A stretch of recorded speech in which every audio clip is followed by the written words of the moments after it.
All right, everybody, welcome. Tonight is Thursday, July 24th, 2025, and tonight is the Countrywide Coordinator Training with Anna Maria Reisinger.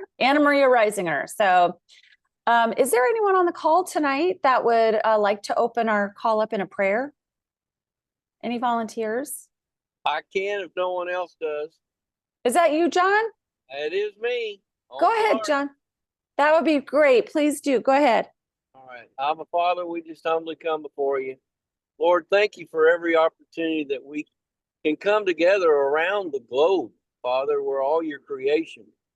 And Lord, we thank you for every opportunity that we get to be able to learn more about truth, learn more about who we are, the purpose of our creation.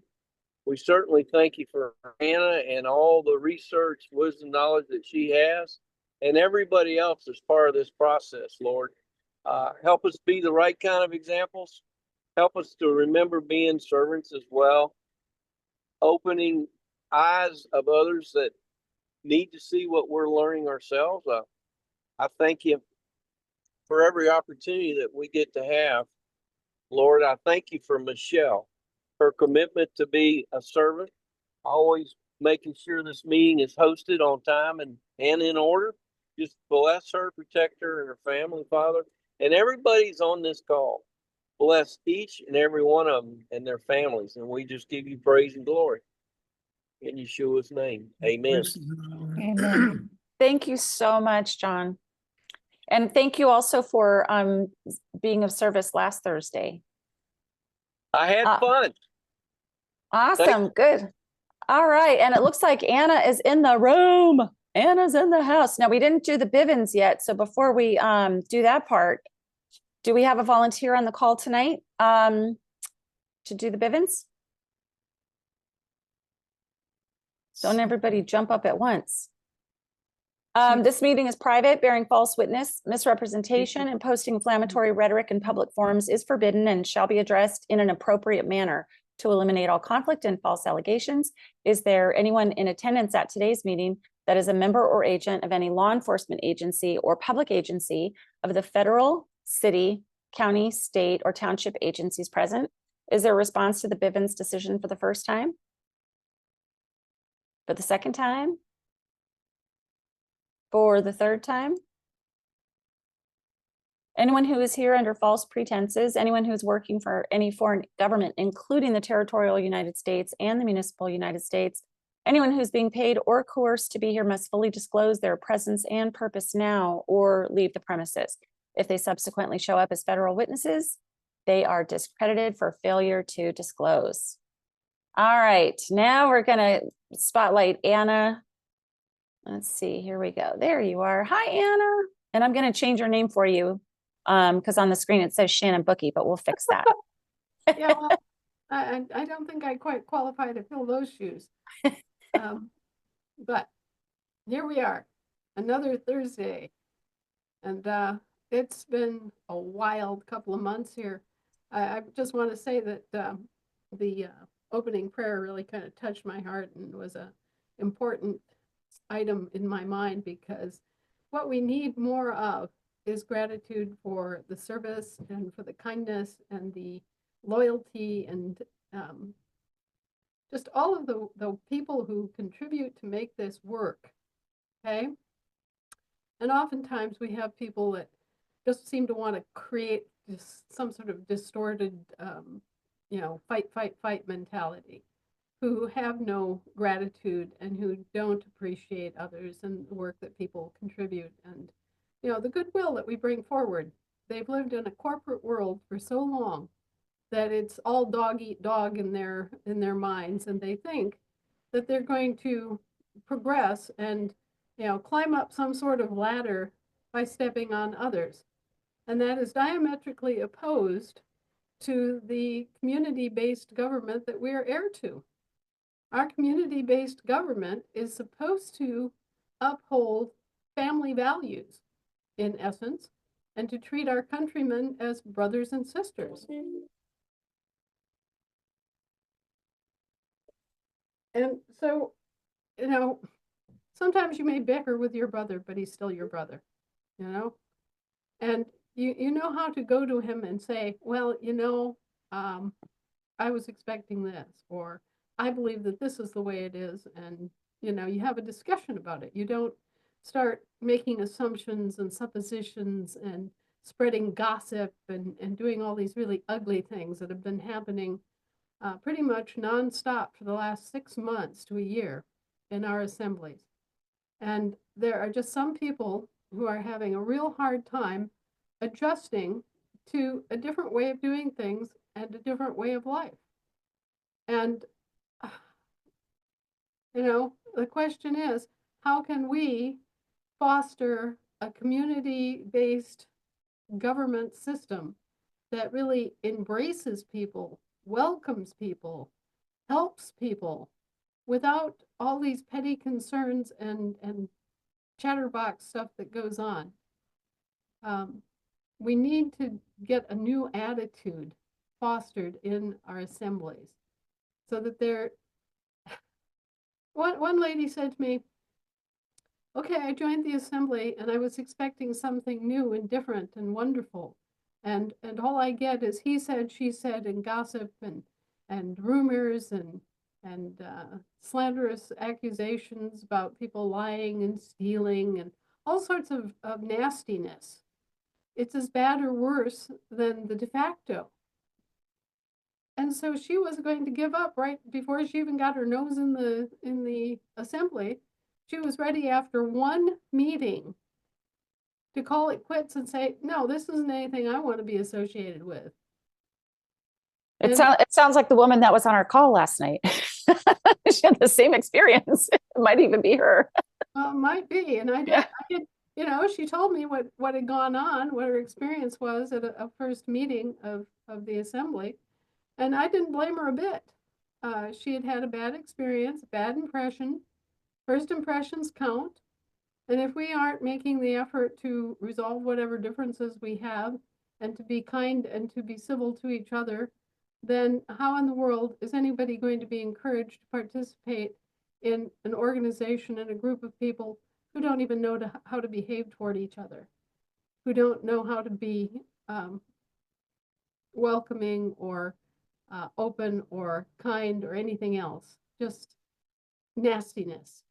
And this particular assembly that she experienced has had problems for a solid year and a half.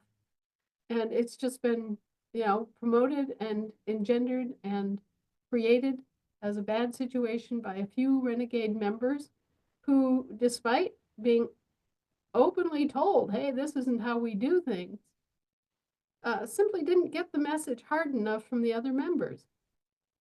The best way to quell gossip is to make it clear that it's unwelcome and that you don't want it around, that you don't want to listen to gossip, that you're not interested in gossip.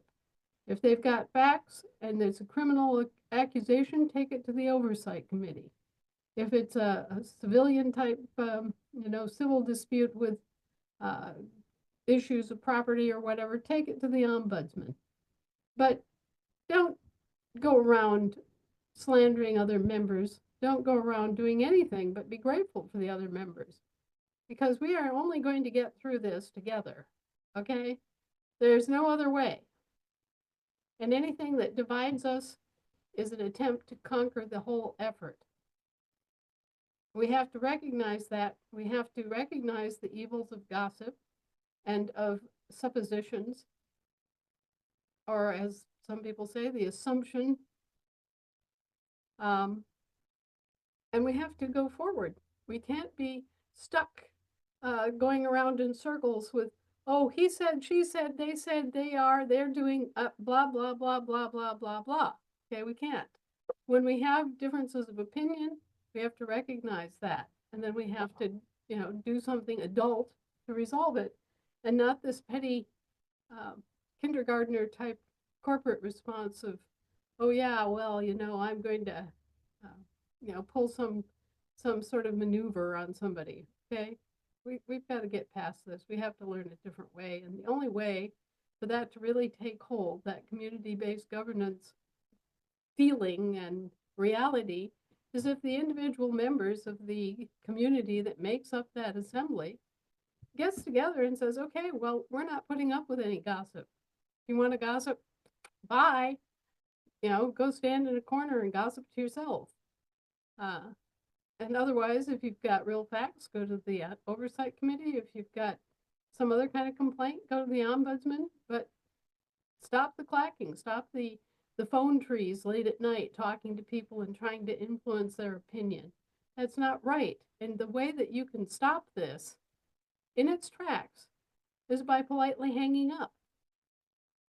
When they call and they want to talk about things and they want to give their opinions and their ideas and they want to slander other people and they want to say things that are ugly and infer and give a bunch of innuendos and inferences about somebody else's motivations and so on and so forth, just say no. Yeah, just take Nancy Reagan's advice. Just say no. No, I don't have time to listen to that kind of stuff. My life is on the up and up.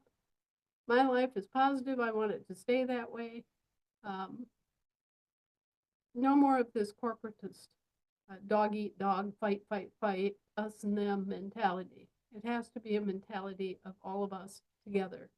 Or as someone wise once said, if it isn't good for all of us, it isn't good for any of us. Right? Well, and can you imagine what it will be like when there's nothing like that going on? Imagine if everyone comes to the table, everyone's got clean hands, and we're just doing the work that needs to get done because that's what we're focusing on instead of, I don't know, personalities and. Right. And as a community, as an assembly, you can make that decision. You can just say, okay, well, inside these walls, this is how we behave. Within this group, we don't gossip. We don't make suppositions. If we've got facts, you've got 2 committees that are supposed to handle those sorts of things. If you've got anything else, bring it forward for discussion. If the ombudsman and the oversight committee can't handle it, bring it forward. But don't gossip. Don't slander. Don't create divisions and disruption. It's just not worth it. And when somebody does that, they're actually wasting your time. They're wasting your energy. Don't let them do that. If they're just there, flapping their jaws and they've got some little petty personal vendetta and they're sure that, Pete and Ginger are spies or whatever, just turn it off at the tap. Take the same attitude toward that kind of behavior that I take toward the television. Turn on knob. Turn it off at the source. Just make sure that as a group you're not putting up with it, and that's not what you're here for. Yeah, I don't mean to focus on the wrong part of the story, but are you saying you still have a television that has a knob on it, Anna? We need to send you some more money. Yeah, well, you definitely need to send me more money. I'm poor as a church mouse. But anyway, especially the last couple of weeks, man, it has been vicious here, and trying to help Jim get back on his feet and trying to help Harold get his entire world straightened out. It's just been horrible on a personal side of it, and it's been horrible in terms of the amount of work that we've had to do for numerous other projects. It's been just vicious, but we're tough. Yeah. So. Yeah, my mom says that, she said this a long time ago. God only gives you what he thinks you can handle, right? So Anna, he must think you're quite the badass, so to speak. He must think you've got it really going on there, Anna. Well, he's got quite a sense of humor too. Pardon my language. Sorry. You're not the first one who said right. Sorry about the virgin ears on the phone. I apologize, everybody. Yeah, but it really, it's been a tremendously stressful couple of weeks. And it's still ongoing. There's no break in sight. This is going to be like this. And, we're going to have to do daily mailings. We're going to have to do daily conferences above and beyond our normal conferences. And somewhere in between all of that, I have to dance through the raindrops and get my husband resettled here at home and start taking on an even greater burden of care, because he's going to start again at basically square one and have to learn how to walk again. And the pain and everything involved, I'm told, can last for 6 months. So all things taken together, it's a very difficult situation for me personally. And then Harold, who has been such a upstanding support for the entire effort for so many years, and who basically housed a lot of our records and a lot of books and everything else at his house, has been forced into an assisted living situation while he's recovering. And because it was a split level house, and he can foresee, or at least assume, some mobility issues in the future, he decided to sell the house. So here we are, we're trying to find ways to pack in all these books and papers and records and office equipment and computers and all these other things that Harold had kindly been, basically either storing or setting up as office space for us in his home. We're having to move all of that all of a sudden. So in between running to Jim's hospital appointments and taking care of Harold's house and all of our equipment and things that belong to the Federation, it's been, and believe me, I'm on the keyboard from 6 in the morning to midnight, also just trying to keep up with the correspondence and court suits and replies, and it's been unbelievable here. And of course, the additional, at least short-term storage is, $700 a month. So, Sorry, we have a hot mic on there. Bernie, I'm going to mute you. Sorry, Bernie. Go ahead, Anna. well, in addition to all the extra work and disruption, then we have to find new office space, right? And that's going to cost a bunch of money. And we're going to have to, in the meantime, rent space, which is costing us $700 a month just to store all the books and papers and other equipment, desks and chairs and whatnot. So we've got some real urgent needs here that have reared their ugly head all of a sudden because of Harold's ill health. And, so when you say send me more money, you're absolutely right, because we're going to need more money and we're going to need more support overall, because Harold is out of action and God only knows how long he'll be out of action. Well, yeah, the assemblies, just so everybody knows, I don't know if everybody already does this on your assemblies, but you can reach out to your assembly and ask if the assembly would be willing to donate. In addition to your men and women on your assemblies who could also donate separately, you could collectively as an assembly, as a state assembly, send money up to Anna if you've got a treasury. And if you don't, it would be a good time to consider forming your treasury and getting that up and going.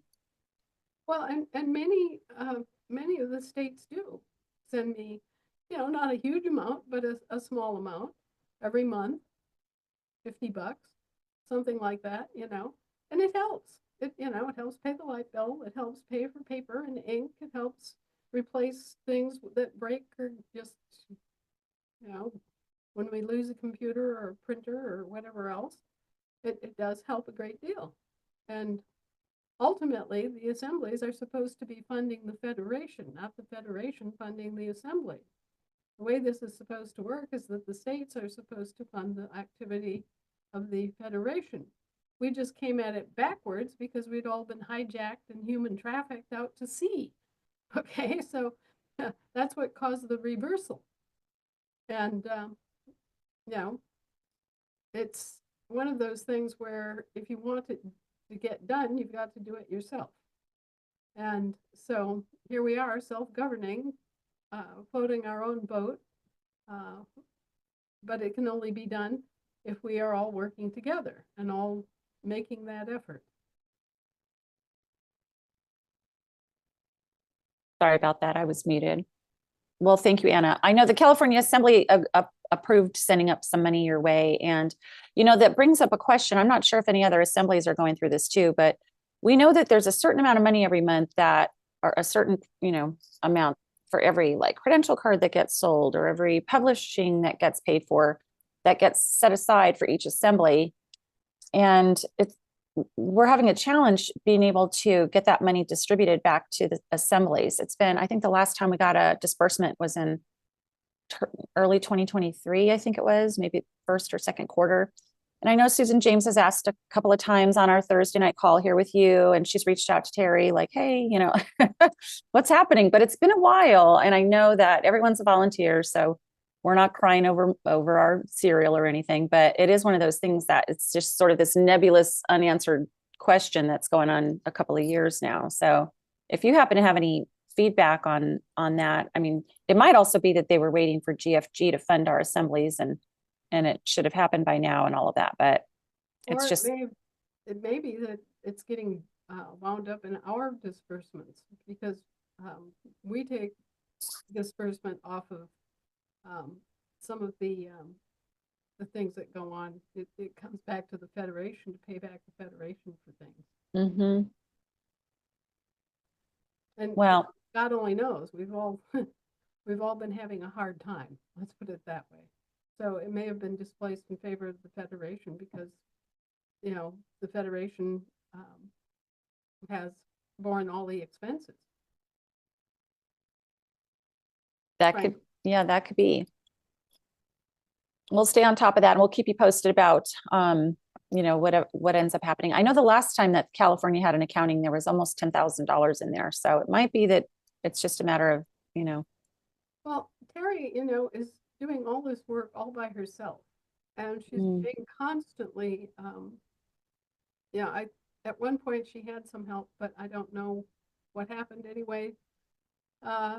I don't believe she has any accounting help right now that I know of. And maybe it's just in between trying to ride the tide and make sure that the coordinators are being trained and verified, and the recording secretaries are being trained and verified, and keeping up with all of the kind of nasty little he said, she said situations that come up. Of course, she gets bombarded with this more than most people. And so I'm sure that she's working more than 24 hours a day if it's possible.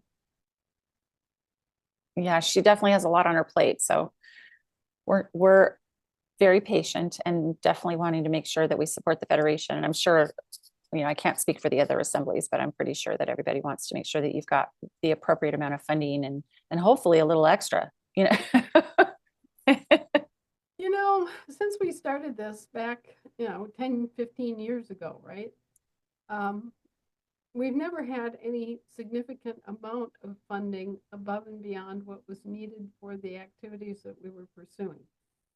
And oftentimes it's been just knife edge, At one point I had 39 cents left in the account.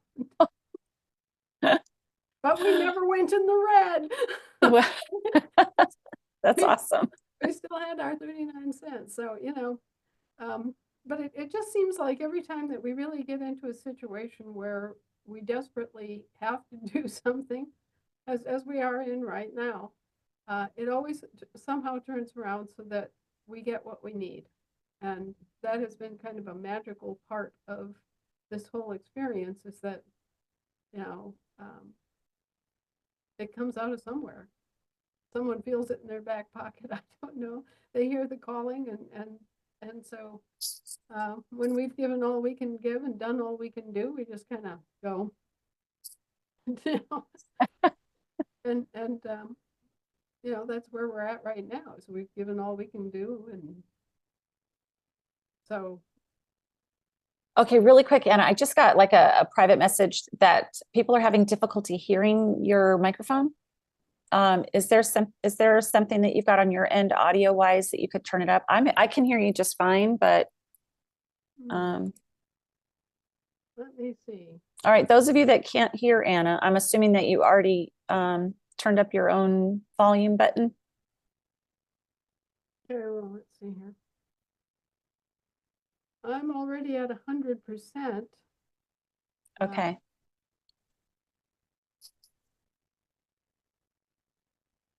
All right. I can hear you just fine. I'm not sure. All right. Those of you that are having some challenges hearing Anna, go use your Zoom audio. You can click on the menu option, hover over your menu option, and there's a little caret next to the microphone emoji. And if you open up the caret, there's one of the options is regarding your system audio, system speaker and your audio settings. If you click on the audio settings there, you can just make sure that the volume is turned all the way up. You can actually slide, slide the little thing all the way over to turn it up. So hopefully, if you haven't found that yet, you'll be able to find that and turn it all the way up, because Anna is all the way up right now at 100%. All right, not to derail, we can get back on topic, but I just wanted to make sure that was addressed. All right, sorry. Thank you, Anna. Now, do you have some training for us tonight, or did you want to go straight to some of the hands that we've got up?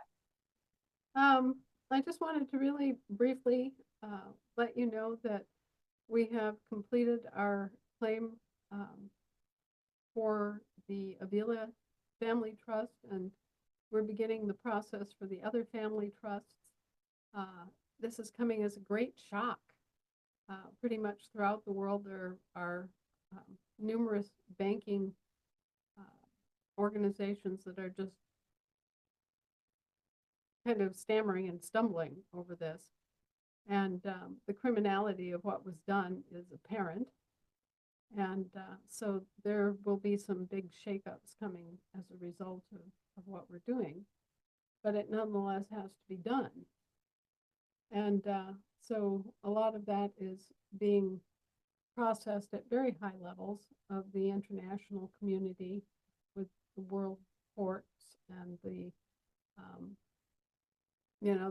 the officials that are in charge of the banking world. And I'm having to make presentations and answer questions about that on an almost daily basis, and also having to do things like construct Commonwealth trusts, or not Commonwealth, common law trusts, to replace statutory trusts for organizations. Having to come up with language for bank treaties to allow new banks to join the global family network. We've got different kinds of banks that are entering into contract now, and the entire network is expanding quickly. So there's a lot of footwork that has to be done to make sure all the T's are crossed and the I's are dotted. I get a large quantity of that rests on me. We're spooling up the whole land claims department, if you will. The organizations and the people that will help Americans claim their land back and reconvey it properly, and grab their land patents and their grants and give them places where they can post that. Oh, okay, all right, sorry. So, Bye. Anita, we've got a live. Okay, go ahead, Anna. well, we've got Bucolic Living Law, which is the website that was developed specifically for posting your land grant and land patent claims. That's under development. We've got the living law firm's effort now to begin retraining bar attorneys so that they can function in either court system and they will know common law. That's a major effort. We have, of course, over the years retrained numerous bar attorneys, but there hasn't been a like a standardized program. There hasn't been a standardized curriculum for doing this. It's all been kind of ad hoc and learn as you go. And now we're actually developing a program that will make up for the deficit in their law school education. Because when they went to law school, they didn't study any of this stuff. So they don't know. They don't know constitutional law. They don't know the difference between positive law and substantive law and public law. And all they know is contracts. And so most of these guys are bright and willing, but they have been deeply indoctrinated into contract law and virtually nothing but contract law.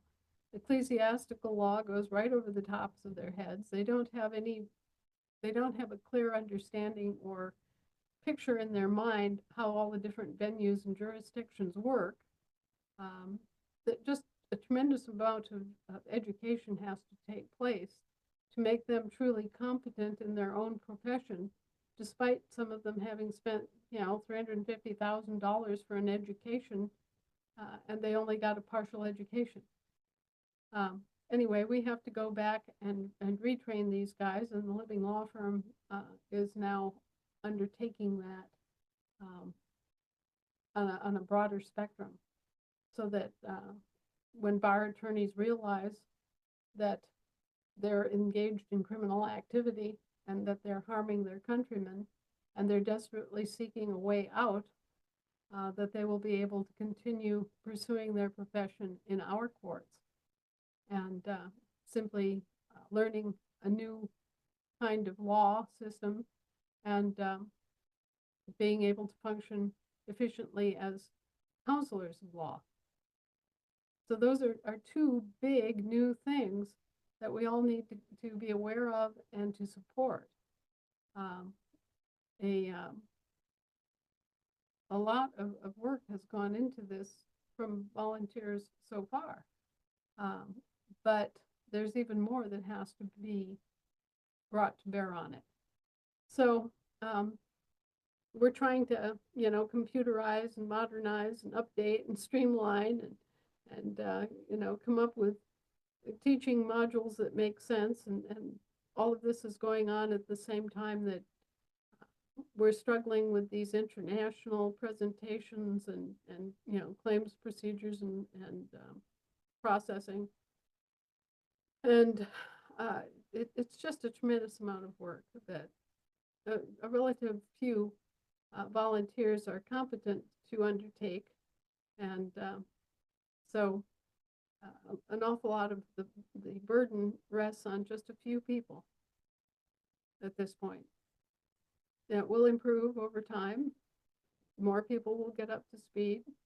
More people will lend a hand, and it will all get better. We know that.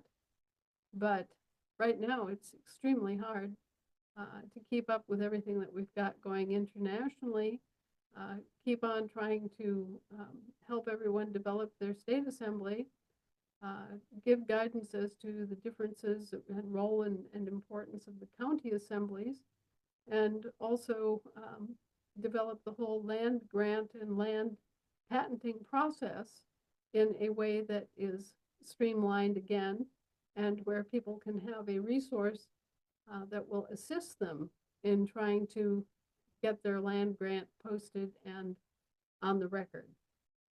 So all these things are happening all at once.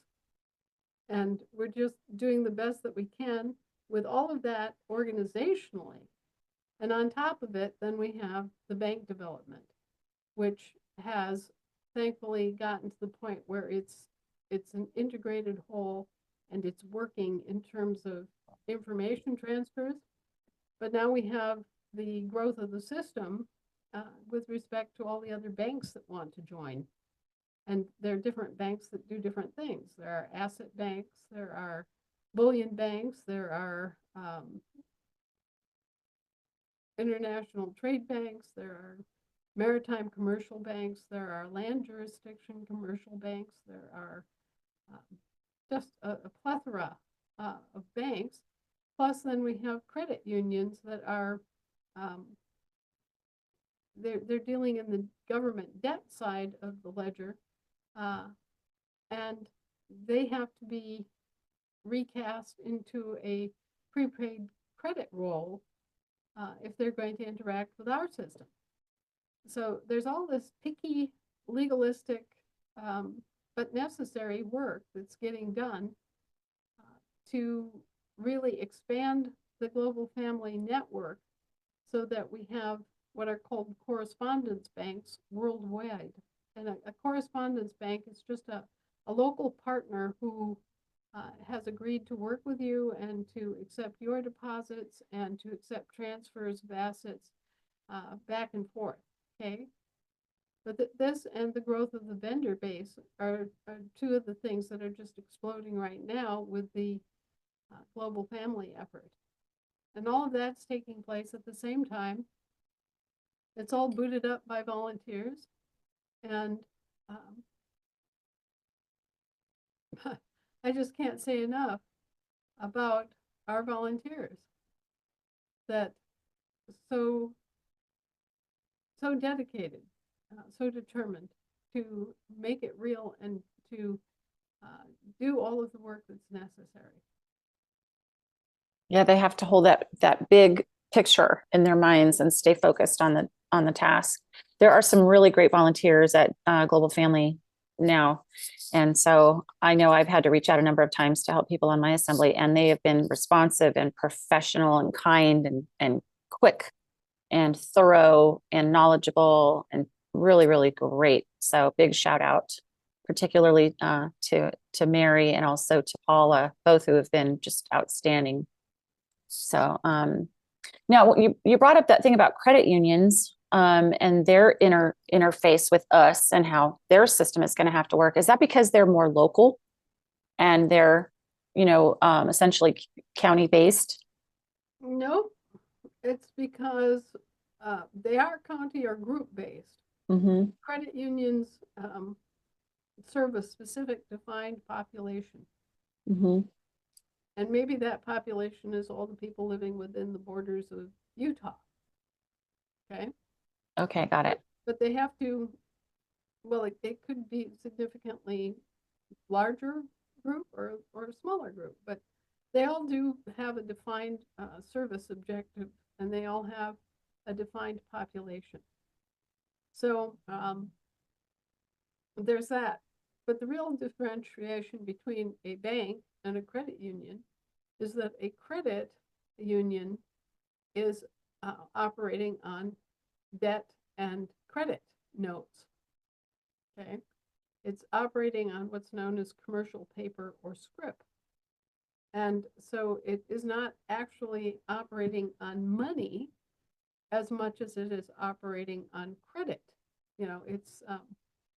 It's working with issues of debt and credit that is kept track of with different forms of commercial paper, be it promissory notes or bonds or stocks or debentures or life insurance. Credit unions are all about credit, and banks are supposed to be all about actual assets. But our banks are forced to deal in credit and debit too. First of all, they got started on that path in the post-World War II years. And second of all, there's been no bank that was competent to interact with our monetary system since the Civil War. There have been banks that have been brought in and hired by our subcontractors, notably the Federal Reserve and notably the IMF, but that's not our banks. Our banks have been dormant, like virtually everything else, until we chartered GFG. And, one of the big startling things that's really rocking the banking community is the realization that, hey, the Federation has the ability and the right and the authority to issue United States silver dollars. Which is a game changer. It's a huge game changer. Mm-hmm. It's an absolute game changer. And the reason it's a game changer is that the Federal Reserve note is pegged against United States silver dollars. So if you stop and think about that, we have the only known exchange rate that allows us to exchange fiat for asset-backed and asset-backed for fiat. And that's basically how and why the Federal Reserve note became the reserve currency of the entire world. Is because there was absolutely no connectivity between the world of fiat, commercial script, and the actual factual world, where we're dealing with gold and silver coin. Well, and in today's, you know, the way that people do business is often electronically, you know, and so what GFG is setting up, making it possible that the asset-backed currency will still be able to, you know, transfer electronically from point A to point B to pay for goods, you know, yeah. Whole different system, whole different concept from Yep. anything that anybody else can do. And the reason that they can't do it is that they're not sovereign banks. Right. They don't have the capability to move across all those jurisdictions. They're limited to one jurisdiction, whereas Global Family Bank can interact in all those jurisdictions through their different bank, I guess you could call them affiliates or subsidiaries.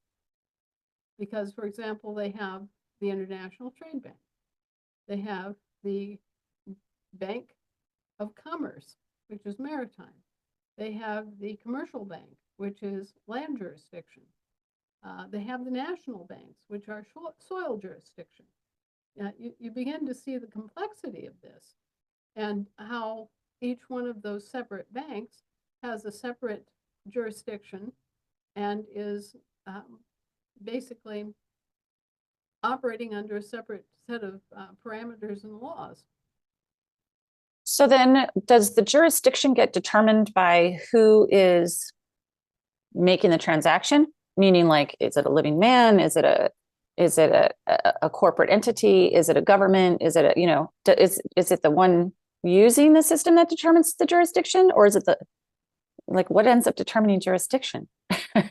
Well, there are basically three elements that enter into jurisdiction, and that is, as you pointed out, who is operating. Now, also, where are we operating? And third, what is the subject matter that we're operating upon? Okay, so if you have a situation where someone's out on the high seas and they're signing a contract, say a marriage contract, on board a ship. Well, you've all seen it in the movies where the captain of the ship can conduct a marriage ceremony, right? Right? Okay, well, so what are we doing? Well, we're signing a marriage contract. Who's the witness? The captain of the ship, representing the government of that ship, right? He's the law on board that ship. And what jurisdiction is it in? Well, it's in a joint jurisdiction between the sea and the air, because that's what you have at sea, is sea underneath and air that you're breathing, right?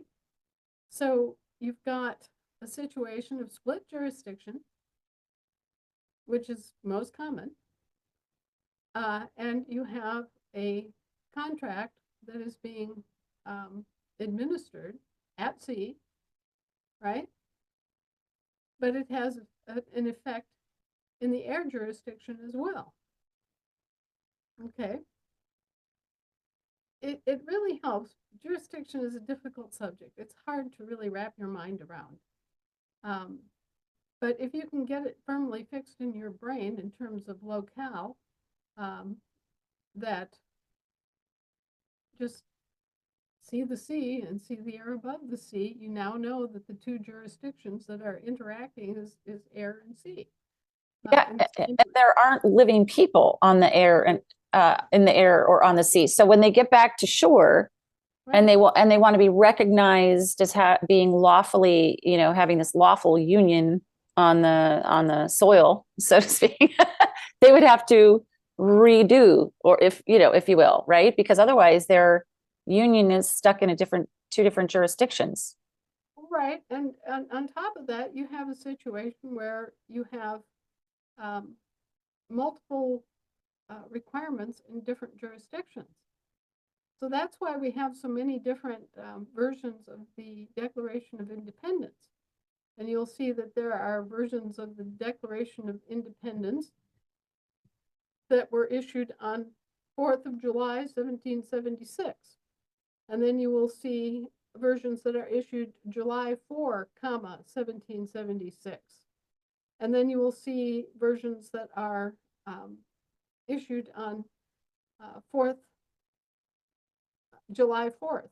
And all these different dates and the different conventions that they use indicate the jurisdiction that they're being issued in. And in order for a sovereign state to express something that is conclusive in all those jurisdictions, they have to issue multiple treaties, multiple declarations, multiple notices in order to include all these different jurisdictions. Yeah, that's exactly right. Like when we're noticing, state of state, we're going to do the all caps municipal version, but we're also going to do upper lowercase. We're also going to do the acronyms, Yeah, it's Awesome, Anna. it's a lot of work. But if you Yeah. just imagine the natural world, you can tell what jurisdiction you're in. Yeah. Okay, where am I? Okay, I'm standing on the land and soil and I'm breathing air. Okay, those are the jurisdictions that I can address right here and now. That's my location. And then you look at the subject matter. Am I contracting to perform a service? No. Is that service on the sea? You start having to tear apart the subject matter and look at that in terms of determining the jurisdiction too. And unless you have both in personam and subject matter jurisdiction, by definition, you can't address that issue. Right, because you don't have the standing for that particular thing. Well, what you're talking about right here, Anna, is such an important part of this whole piece, because oftentimes when I talk to people are confused. They'll bring their questions and they'll sometimes I get stumped because I'm not exactly sure where they're standing as it matches up with the issue that they've brought forward, right? Because they may have a LLC that they're trying to break free from, but at the same time, their status corrected and they've got out of state business, and then they've got, it gets a little wonky sometimes. But this particular subject matter regarding jurisdiction and being able to identify the who, the where, and the what, the subject matter, I think is super valuable. In the long run, I think that the more teaching or the more resources that you could point us to sharpen our pencil, so to speak, it's going to help us in the long run, because people come, they correct their status, but then they're participating at the state, right? Let's say we're all in the process of restoring our state. And we know that the state has no living people, right? The state is international. And so people get all kind of confused because we're all living, right? So they think that who they're representing in that moment is the living man or the living woman, when at this really the role that they are agreeing, when they're taking on a volunteer position, the position is the thing. They're serving in a role, and that role is a state role. It's not a living man or living woman role, like a state assembly recording secretary, let's say, right? Right. That's a particular role. And that role, although the function requires them to be alive to get it done, they're not necessarily acting in the function of their free capacity as a man or a woman. They've agreed to get this job done, Right. So, Yeah, well, offices, whether appointed or elected, result in persons and in job titles. yes. And we're all familiar with this, and yet a lot of people haven't thought about it. They know, if they stop and think about it, that Mrs. is a title. Mr. is a title. Judge is a title. Justice is a title. Sheriff is a title. Bondsman is a title. Priest is a title. Pastor is a title. Minister of anything is a title. And those are, just examples of many different kinds of titles that people unknowingly accept that are part of foreign jurisprudence. I have to constantly correct people who call me Mrs. Belcher. I'm not a Mrs. A Mrs. is the wife of a midshipman in the British Merchant Marine or Navy. That's what a Mrs. is. Do I look like a Mrs.? Does James look like a midshipman in any form of Navy? I'm sorry, I beg your pardon. No, I'm not a Mrs. I am married, happily so, have been for decades, okay, but I'm not a Mrs. It's a title that comes from a different system of law and a different government, and indeed from different countries, okay? This is a British thing. It's not an American thing for everybody to have titles. And it's part of their caste system. The British have a caste system that is based on feudalism. And so, for example, lawyers are called esquires. And what's an esquire or squire? A squire is a serving man who attends to knights and takes care of the king's knights and is basically a servant of the knighthood, okay? So there are all these different titles, yeoman, bondsman, clerk, all these different things that we take for granted and that we call social titles, or doctor, or juris doctor, or doctor of philosophy. These are all titles in the British system. So why are we using British titles in America if we're not British? Why would we do that? Master, commander, sergeant, colonel, general. Those are military titles, okay? But they're still from a foreign system of law, and they still should indicate to us that these are foreign appointees or elected officials. They are persons. They're not acting as people. They've put on a hat, and now they're in uniform, right? So this should immediately go bah, bah, bah. Oh, they've got a title. Oh, mayor. Bah. This is a substantially foreign system. There are, even the office of president. How many people have ever looked up what president really means? We grow up, and from the time that we're small, we're seeing these news broadcasts. Oh, the president of the United States. Here's this gaffer in a fancy suit behind a podium with a big seal on the podium and a mic and blah, blah, and he's giving a speech. And if we're really listening carefully, then we'll hear, oh, the president of the United States of America. What's going on here? We've got a president of the United States and a president of the United States of America. Okay, and what is a president anyway? Oh, well, it's the CEO of a company. What company? A country isn't a company, and a company isn't a country. Well, we've got the same exact thing going on that Britain has, where Great Britain is a company, not a country. England is a country. Scotland is a country. See that little word land, land, as in land of the Angles? And we have Scotland, land of the Scots, and Ireland, land of the Irish. Okay, you see, those are countries, but Great Britain is a company. And in the same way, what they're referencing when they're calling for presidents, they're talking about companies. They're talking about the CEOs of companies. And you can go and look that up in any dictionary that you want to use, and it's going to tell you that, and you're going to be sitting there going, but I thought he was elected. I thought he was a public official.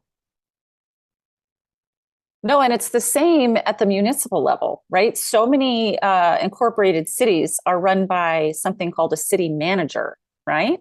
Right. There's this unelected behind the scenes, and these city council members that appear to be elected, right, are just sitting up there on a board doing what the manager says they have to do.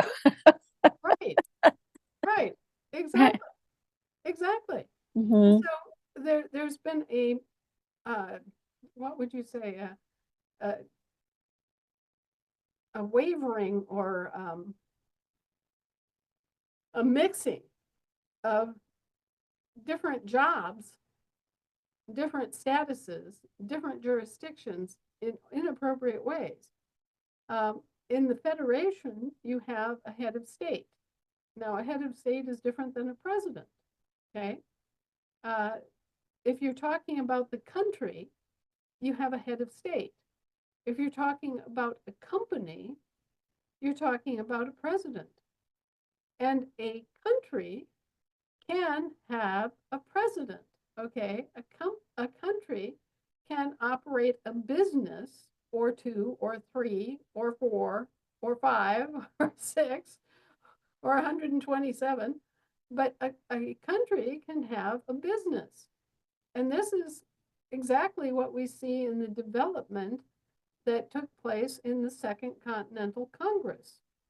First session, Second Continental Congress laid an awful lot of the groundwork for us to be able to carry on business as a country, okay? So as a country, we had the United States referred to as the Union States, right? That are developed from all of our counties that are like this patchwork quilt that covers every inch of the state to the state borders, right? So we had our Union States, and initially the Union States, and this is during the War of Independence, right? Were functioning as the United States. All right, that was one of their doing business names, but it was unincorporated. Okay, so they were functioning under their own liability. And then you have the United States of America, the Federation, which is still in existence. Here we are. Okay, the Federation of States. That Federation of States could function in one of two ways. It could function as a federation, or it could function as a confederation, as we recently discussed. And basically the difference is that as a federation, it functions according to roll call voting, so that individual states retain their sovereignty when they vote, okay? Or it can function as a confederation by their mutual agreement. The individual states can get together, as they did at that time, and say, hey, we want a common currency, therefore, we're going to delegate our ability to create our own money to the Federation, and the Federation is going to develop a form of money that can be used by all of us. And that is a mutual power, and that results in the Federation acting as a confederation. Okay, so in either of those roles, it's still the United States of America. All right? And then the other thing that happened on the way to Yorktown, and this is all happening during the War of Independence, a third entity enters the stage, and it's a confederation from the start. It is essentially a confederation of mutually joined powers from the outset, okay? Whereas the federation can function either as a federation of individual states or as a confederation, wielding their combined mutually beneficial powers, okay? The confederation, which was finally approved in 1781, which is right smack dab in the middle of the War of Independence, was called the States of America. So you have one country, the United States, functioning as a company, the United States, and as a federation, the United States of America, and as a confederation called the United States of America, and finally, as a confederation functioning as the States of America. United States, the United States of America, and the States of America are three doing business names of companies, and they were all unincorporated. And they had to be unincorporated in order to have sovereign powers and to act as instrumentalities of sovereign powers, because the moment that you incorporate something, what happens? You give away your ownership interest in it, or you become subject to another entity, another government, another layer of parent corporation. And you can't have that. If you're going to operate as a sovereign government, you have to be operating independently. You have to be operating under state immunity. You have to be operating as an unincorporated entity, even if you are operating as a company, right? All this stuff has to be correct. It all has to be in its own rightful jurisdiction. But a country can obviously have multiple names for companies that it's operating. So England, a country, can operate as England Company, right? They can operate as Great Britain, right? They can operate as the UK, right? There are all these different possibilities that a country can operate different businesses. And those businesses can be in different jurisdictions under different names, but they're still businesses. They're not the country itself. They're not the sovereign state. They're not the people, the living people. These are all companies, not countries. And herein lies a great deal of the confusion that we suffer, is that, you know, I look at somebody and I say, well, Great Britain isn't a country, it's a company. And they look at me like I just, you know, was Mr. Ed and I started talking to Wilbur in front of them. You know, it's like, huh? Yeah, the UK is a municipal corporation. Thank you. And they're looking at me like they don't quite understand the words, because they've been using these things in their minds to stand for the country. And it's Right. not the country. No, I see this a lot online with you know, there's like these patriot groups, right? Where they think they're restoring the republic, right? This is a very common thing. You've already written about it a number of times, but this level of educating, I think there's a lot of good clips that can come out of your training tonight that will help others to learn these different functions of these different countries or companies. Would you be able to give us, before we go to hands, would you be able to give us an example of when the Federation, when the Confederation called the United States of America would have a particular function that's different than the Confederation that's called States of America? What can you give us an example of what would fall into? Military matters. Okay. The United States of America, the Federation, functioning as a confederation, conjoining mutual powers that are donated by all the different states to create a common defense. Okay, that would be squarely in our bailiwick, whether it was at land or at sea. Okay, and we delegated away some of those powers, but very few. And actually, it's something that needs to be more widely understood. But that is an example. Another example would be the use of money. Ultimately, it's the Federation's responsibility to issue money. And we delegated that responsibility to some extent to our own Congress, okay, to our Congress, not to the federal Congresses, but to our American subcontractor, you see.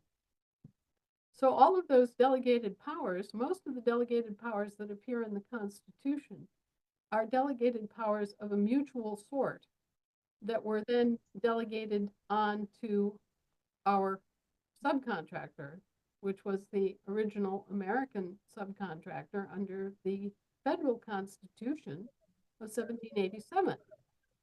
The American, what we call the American Federal Republic, was made responsible for a number of very important aspects of our country's functioning.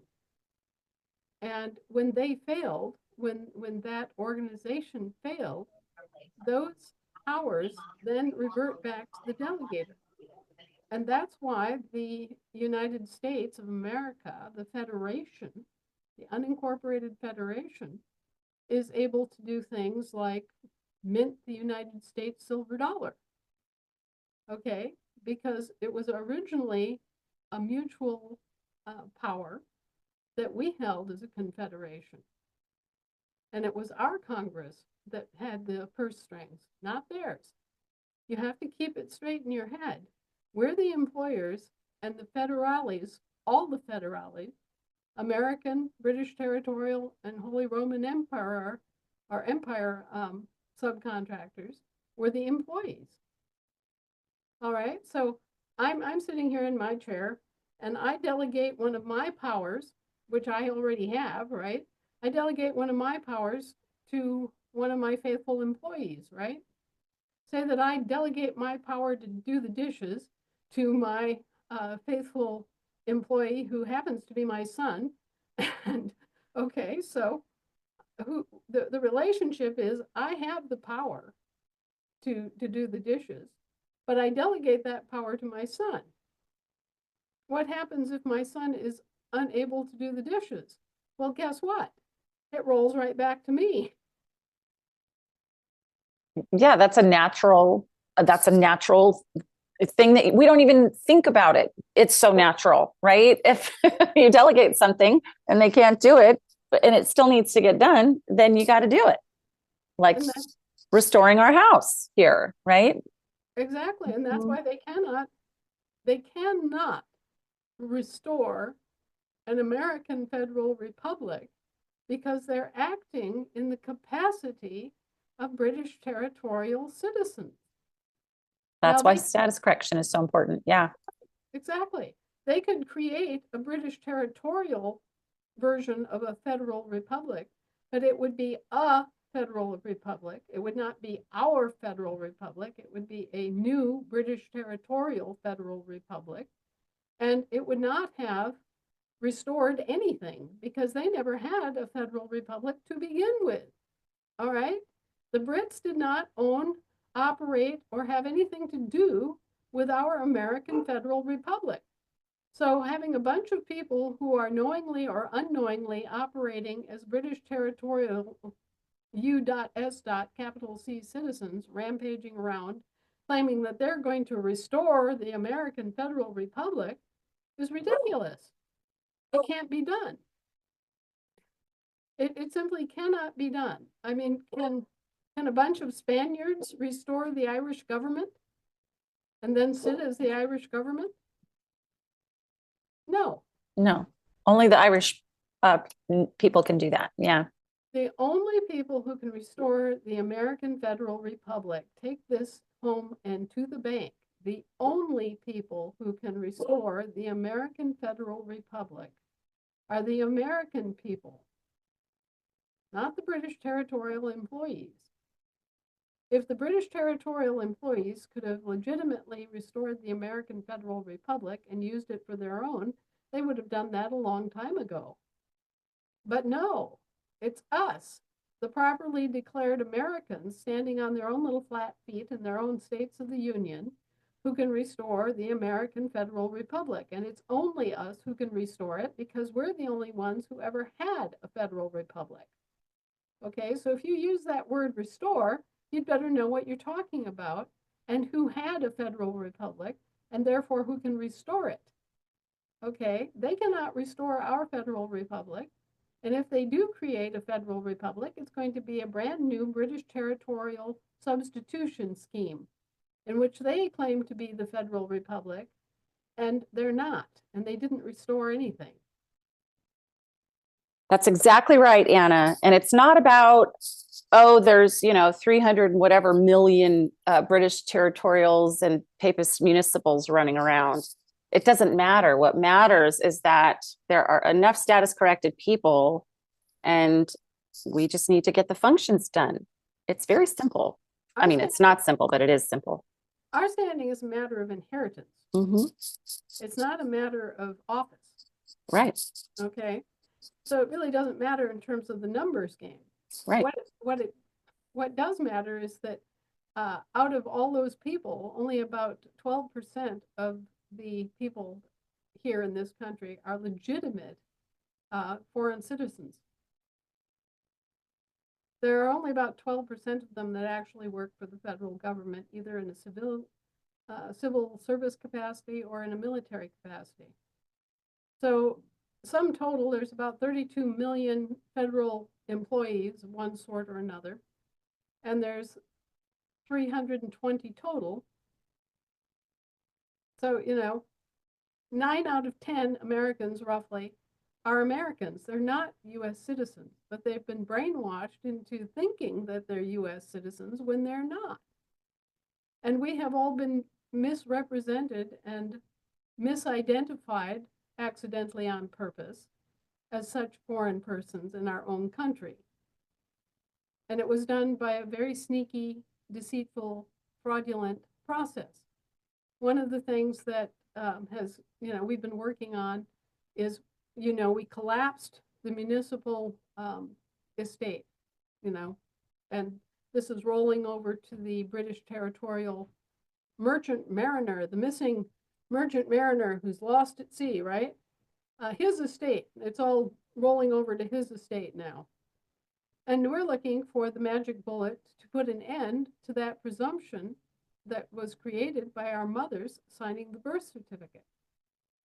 And in undermining that, in slashing that, then both the British territorial estate for the missing British territorial person and the American decedent estate that they created at the same time that these things were being set up will collapse.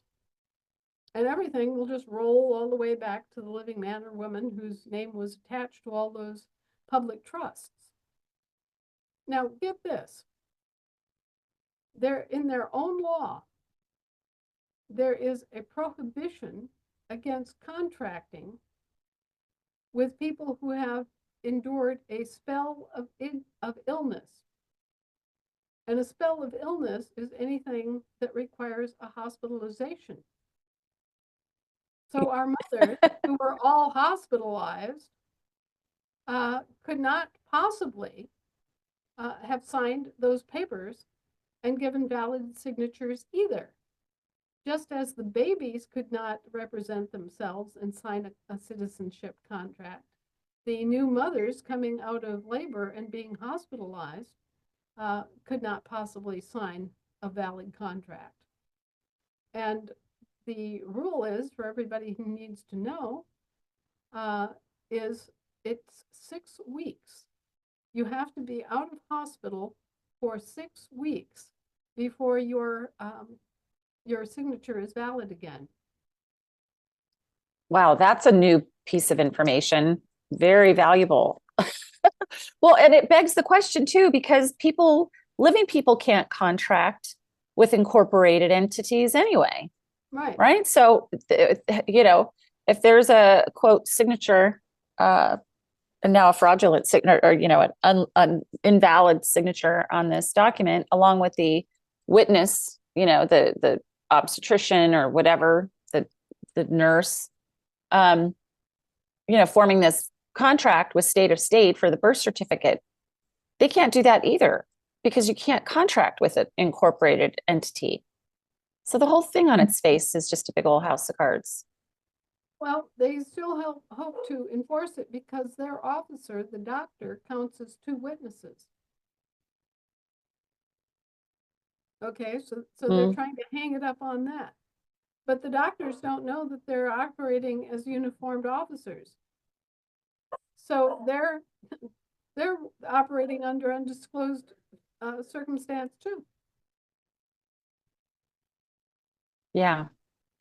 Well, it's up to every one of us to help educate our fellow men and women out there.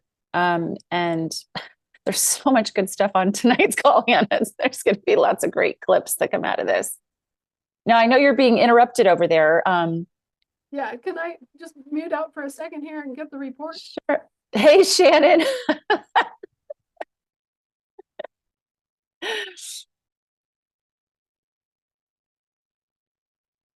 All right, we'll give Anna a minute there. So good. Those of you that know how to do video editing, like chopping up videos and video clips, I hope you can take some nuggets from tonight. Oh, so good.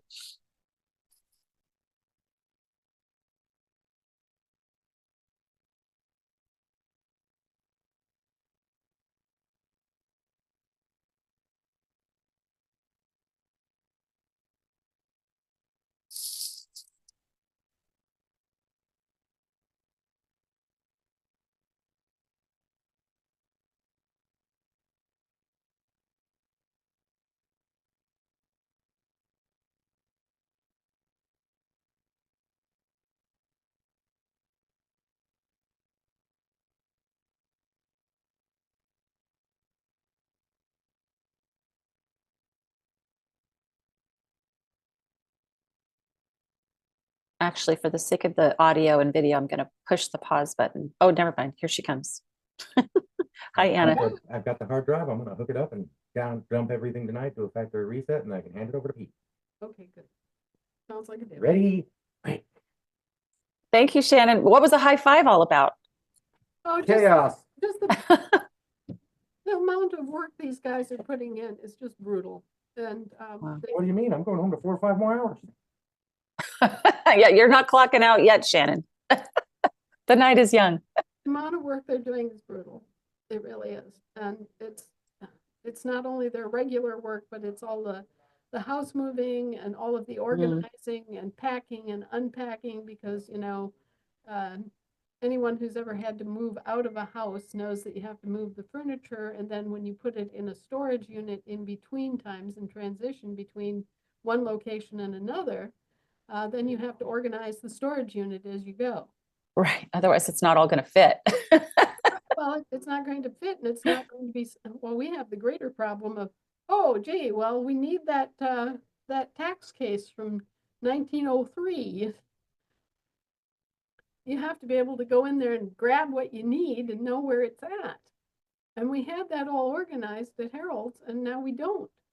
So we're having to set up kind of a transitional bivouac, if you will, a encampment type situation where all these records are being stored, right? But ultimately we'll have to redeploy them yet again and pack everything out to a new location, reorganize it there. It's a brutal amount of work and it was not at all anticipated. And so these guys have been up since early this morning, making arrangements to rent the storage units, to get locks for the storage units, to pay for the storage units, to unload the first, bunch of stuff that was coming in from the Anchorage office, to, getting another load and bringing it back and organizing it. Those of you who don't know, Harold's house was very large and it had a lot of space for offices and things that we can't easily replace. Okay, we're going to have a very hard time maintaining the efficiency from a storage unit or 2 or 3. And we're also going to have expenses. We're going to have expenses that we didn't have before. We're going to have at least $1,000 a month extra storage unit fees. we're going to have an extra $3,500 a month to replace the Anchorage office space. So you're looking at an extra $5,000 a month with utilities simply to replace what we've lost because of Harold deciding to sell his house. And deciding to sell his house was for his own best interest because he can't continue to live in a split level place. Okay, he's simply looking forward. He's made a good decision for himself, but it's a hard decision for us. But anyway, the guys are working horrible amounts of extra time just trying to deal with his situation and what it caused in terms of the Federation. Wow. Well, the word is out, everybody. We need to definitely send some shekels and do it consistently to help afford these extra costs, because those documents, I mean, you've got some original, paper copies of things that you can't find on the internet. So, Right. yeah. And I've got books that are precious, Mm-hmm. that, we cannot lose. All right. And we've got computers and we've got computer drives and externals and, we've got complete records that we can't lose. And so this is the archives of our country for the last 20 years that, It's necessary to preserve it. That's basically, well, yeah, yeah. it's and, enormous. Yeah.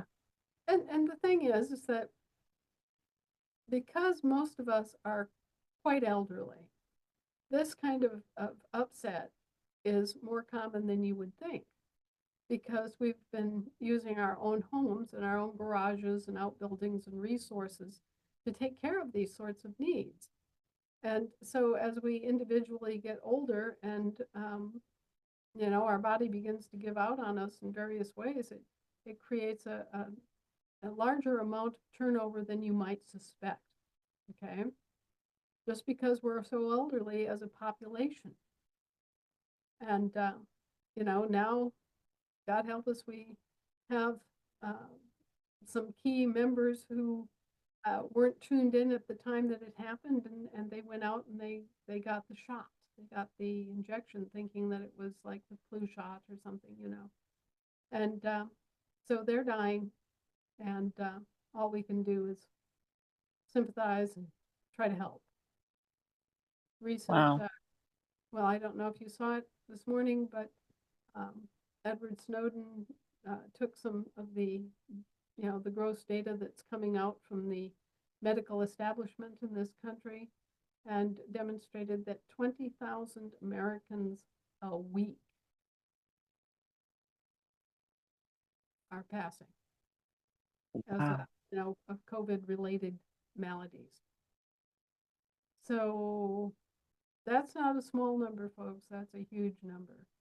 And when you take that disruption in grief and you multiply it across all 50 states, it's still making a huge impact on lives and families, in ownership interests, in deployment of resources, everything. It's putting a tremendous strain on the hospitals and nursing homes and hospices and rehab facilities. Well, we have a small local hospital here, and they got 25 people in and on new patients on a single night. They had them lined up, on gurneys and sitting in chairs if they were able, lining the hallways of the hospital. So this is happening all over, and there's no end in sight. It's only getting worse week by week. I was talking to the gal who cuts my hair. See, I got my ears lifted. And her husband is dying of colon cancer, a healthy man, early 50s. And, took the shot. And he was, maybe this term turbo cancer will mean more to everybody when they say that the injections are causing turbo cancer. He went from stage 2 cancer to stage 4 cancer in 1 week. Wow, that really is turbo. Yeah, so it somehow is increasing the ability of the cancer to metastasize to other tissues. Okay, so he went from a small tumor in his colon to a large tumor in his colon, cancer in his lymphatic system, and cancer in his liver in a week. And, you know, people can't even respond that quickly to you know, a death sentence like that. He was supposed to go in for, they discovered the tumor, and he was supposed to go in and they were going to take out a section of his intestine and just take the tumor with it. Okay. And he went in the morning for the morning of the surgery, and we said, "Oh, sorry, we can't do that now. You're too high a risk case because the tumor has grown to the size of a grapefruit in a week, and it's metastasized to your lymph nodes and to your liver. So there's nothing we can do for you. You know, here's a bunch of pain meds, go home and die." And his family is trying to absorb that in 1 week. His wife was, well, you can imagine.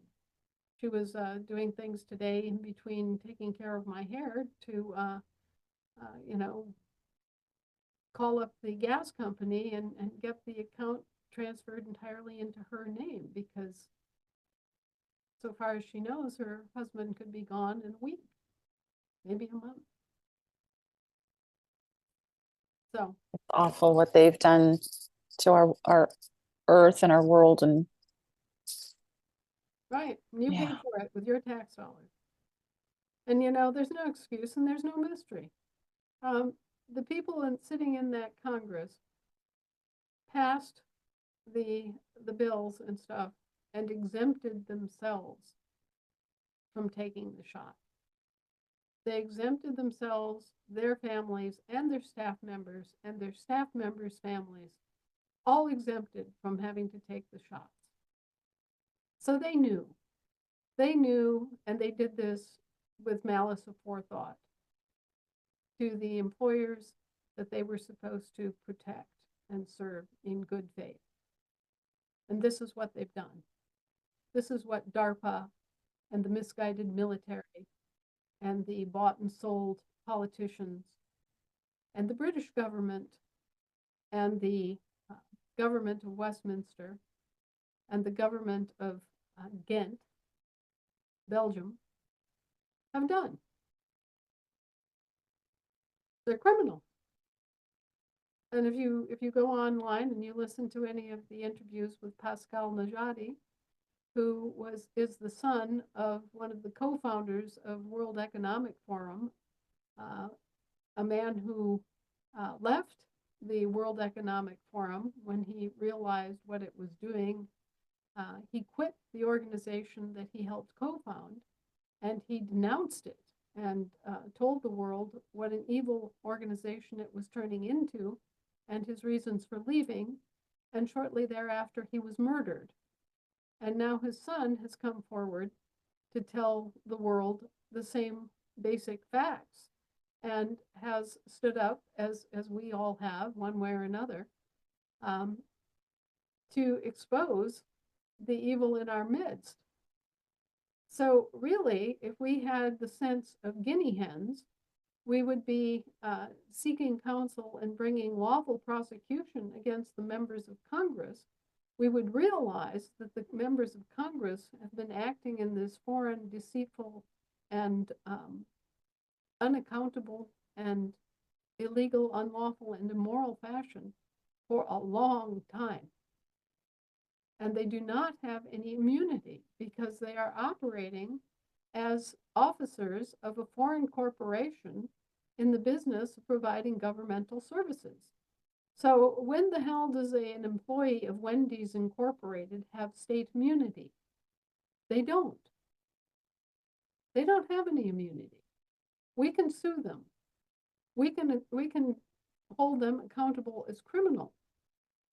So, we need to get our act together and do this. We actively need to be pursuing prosecution of the members of the U.S. British Territorial Congress and the corporations that are responsible for them and their actions and the things that have been done here. These are criminal organizations. They have committed crimes against us, their employers, and they are continuing to commit crimes against us, their employers, using our money to commit these crimes, using our sons and daughters in the military to commit these crimes, using federal agencies to commit these crimes.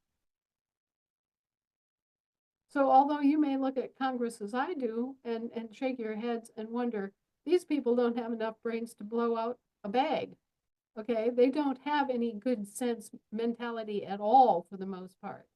We've got 435 of the most senseless people you've ever seen.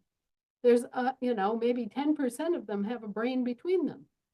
But that nonetheless does not excuse them for doing things like Nancy Pelosi admitting on national TV, oh, well, just sign it. We'll find out what it says afterward. For real. Yeah, they do that with these things they call bills, Right. So folks, you gotta, somehow or another, you have to get out there and you have to spread the word far and wide. We've got criminals operating as our government. It's not our government.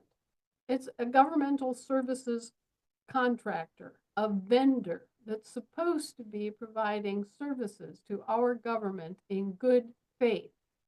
And obviously they're not. It's just been in the last couple of months, after 40 years of this going on, that the Trump administration has finally begun dealing with the issue of the chemtrails and fluoridation of our water. It's been more than 25 years since fluoridation was outlawed in Europe. Outlawed. You do not find fluoride in any British or French or German water, period. Nowhere in Europe do you find fluoridation. What in the hell are we doing drinking fluoridated water? Yeah, that should never be. Well, yeah. that's just one example. I Mhm. mean, they have polluted our soil, they polluted our water, they polluted our food, they polluted our drugs, they polluted everything for profit, so that we're sick, so that we're weak, so that we can't think straight, so that we don't know which sex we are. They've added all these hormones to the meat by injecting the animals, and they've injected it in the food chain, so that when you buy a steak at the store, you're getting a whole bunch of foreign hormone in you. That's the reason we have all these transgender issues now, is that they have injected so many different kinds of foreign hormones into our food that the kids are growing up confused. We've got boys with tits. It's because of the food chain pollution, folks. It's Well- because of the injections, the Yeah. vaccinations that have been used as scientific experiments deployed against human test subjects that didn't even know they were test subjects. So this has to end. This is criminal, criminal, and criminal. And what can you expect when you allow a situation where governmental services corporations, commercial corporations in the business of providing governmental services, okay, they're like Raytheon or 3M under contract to provide specific services, okay? You've got these governmental service providers that are vendors, just like any other vendors that do business with a governmental entity, right? Okay, they are our vendors, the Federation's vendors, right? But they're not taking their orders from the Federation. They've completely forgotten that we exist. They've gone off on their own track and pursued all this stuff for their own economic benefit at our loss. And they are acting as if we're the enemy, when in fact they are the ones that are committing these crimes against us, their employers. Every kind of crime you can think of. Now, just take a look at the article that we recently released called For Those Who Are Unaware. And it very clearly describes for you the situation. Central banks are criminal organizations. Okay? Commodity rigging is a crime. Central banks rig commodities. They rig all sorts of commodities. They rig interest rates. They rig money supplies. They rig credit supplies. They rig actual products, like industrial products like oil, gas, widgets, cars, anything you can name, they rig. It's a criminal activity. It is a recognized criminal activity, but these private central banks have been given a license, permission, a contract to provide these rigging services. So their illegal acts have been legalized, like a lot of other illegal acts, by the way. And what you have at the end of the day are governmental services vendors that are way out of line, giving permission to these private banking cartels to rig commodities. So the entity that is licensing these central banks doesn't have any authority to do so either. It's acting illegally, unlawfully, immorally. Okay? The governmental services corporations that are licensing the central banks and pretending to legalize their commodity rigging activities are themselves acting illegally, unlawfully, and immorally. So you've got two criminal enterprises that are in collusion and working together, both ends against the middle, to use your resources, your assets, your credit against you. And they're treating you, the priority creditors, as the enemy in a commercial war you're not even aware of. And what they are doing is killing their priority creditors. That was the entire focus of the pandemic. And I, for one, stood up and warned you all long before this ever happened, is that this is a pattern. This is what these people do. They impersonate, they gain access to a country's credit, just like a credit card hacker does. Okay, then they charge up the credit cards into the stratosphere to a point where nobody will give them any more credit. And then they step back, they claim bankruptcy protection, and they dump the entire accumulated charges on you.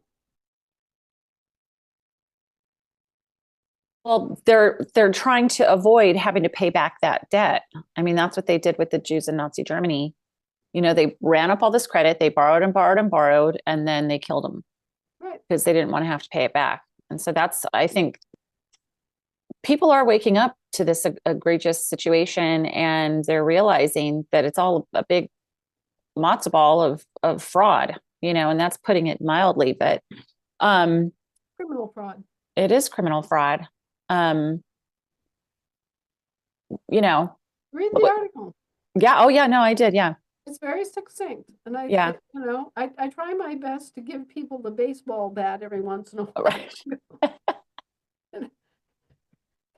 This is what's happening. This is why it's happening. And we have to do something about it. So get motivated and urgent and start applying your force and using your mouths to spread the word, because That's right. it's absolutely necessary. Well, thank you, Anna. Listen, I just want to touch base with you because it's a little after for you a little after 6 o'clock your time. And we do have 9 hands up. So we've got quite a bit of questions. Is it all right if we go to questions? And before we before we do, how much more time do we have with you? Because I want to keep an eye on the time. Okay, guys, I don't want to be here, and my voice is beginning to fail, right? I don't want to be here any later than 7. And if I can get out of here earlier, it means that I can go to the hospital and check in on Jim. Okay, so Awesome. Okay. I'm beginning to get restive about the fact that I haven't had a report on my husband for several hours. Okay. So, Well, then we'll be expedient, and let's see, everybody. Let's see if we can help Anna get out of here by the bottom of the hour, at the half hour. The first hand up is David Hera on Santa Cruz. Go ahead, David. Oh, thank you very much, Michelle, and hello, Anna. We have a kind of a win situation in Santa Cruz County. We have been working on projects that will benefit a large part of our residents in Santa Cruz County. And we're acting on something that Harold Heinz told us while we were being trained as coordinators back in December, January, where he said that we needed to be thinking about projects that we can, first of all, write up and be clear about to benefit and bring. It's really an outreach program that Harold said that would benefit you, help you, and also help the people that we are amongst in Santa Cruz County. So we have gotten 2 projects written up that we are ready to go when the time comes. And so we're just wanting to let you know that we are active. One of the projects, the title of one of them is to reconstruct our county, reconstruct Santa Cruz County. Now, this doesn't mean we're not paying attention in the state. I mean, I go to our General Assembly meetings too. But anyway, I just wanted to pass that along and let you know maybe there's a little bit of good news there. So I yield. I'll tell Harold that thank you so very much. Thank you Okay. for the- All right. Thank you. I yield. Thank you, David. All right, Rocky Roper. Go ahead, Rocky. How you doing, Anna? My question is that, as you know, I'm helping out the model counties and all that. And one of the questions that we've had or we've been discussing is, what officers do we need for our counties? Well, first and foremost, you need your sheriff. You need your county justice. You need your county clerk, court clerk. You need a county recorder. You need a county bail bondsman. You need a county coroner, if you can find one. You need a some sort of mechanism, or you need to decide how you're going to go with sheriff's deputies. Okay. You need to have a county. I'm trying to struggle with this. It's not a sergeant at arms. It's it's Marshal at arms? No, it's a position that's peculiar to the soil jurisdiction. I'm drawing a blank right now, but it's essentially somebody to keep order and provide security at face-to-face meetings and at the county level. And I'm drawing a blank right now, but I will remember it, Rocky. But just, pencil that in as kind of a bouncer. Okay. Okay. And let's see, what else do you need? Okay, we got the people. We have the court. We have you have your own brand of county militia. Okay. Okay. And what about the drill assembly? The drill assembly is part of the court, and everybody is assumed to be a juror unless they have a good reason why not. Okay. So that's how that works. The business that you have to attend to is all local business within the confines of each county. The county has its own, I guess you could say, its own business committee, or in recent years they've been called councils, but councils is a a foreign word. It's a municipal word. So we don't want to use the word councils. And I'm not exactly sure what the historical equivalent was, because Mhm. they had to have a some kind of a legislative adjunct to conduct business for the county. And I'll have to, again, you guys are out in front of the wagon train. You know, Yeah, I know.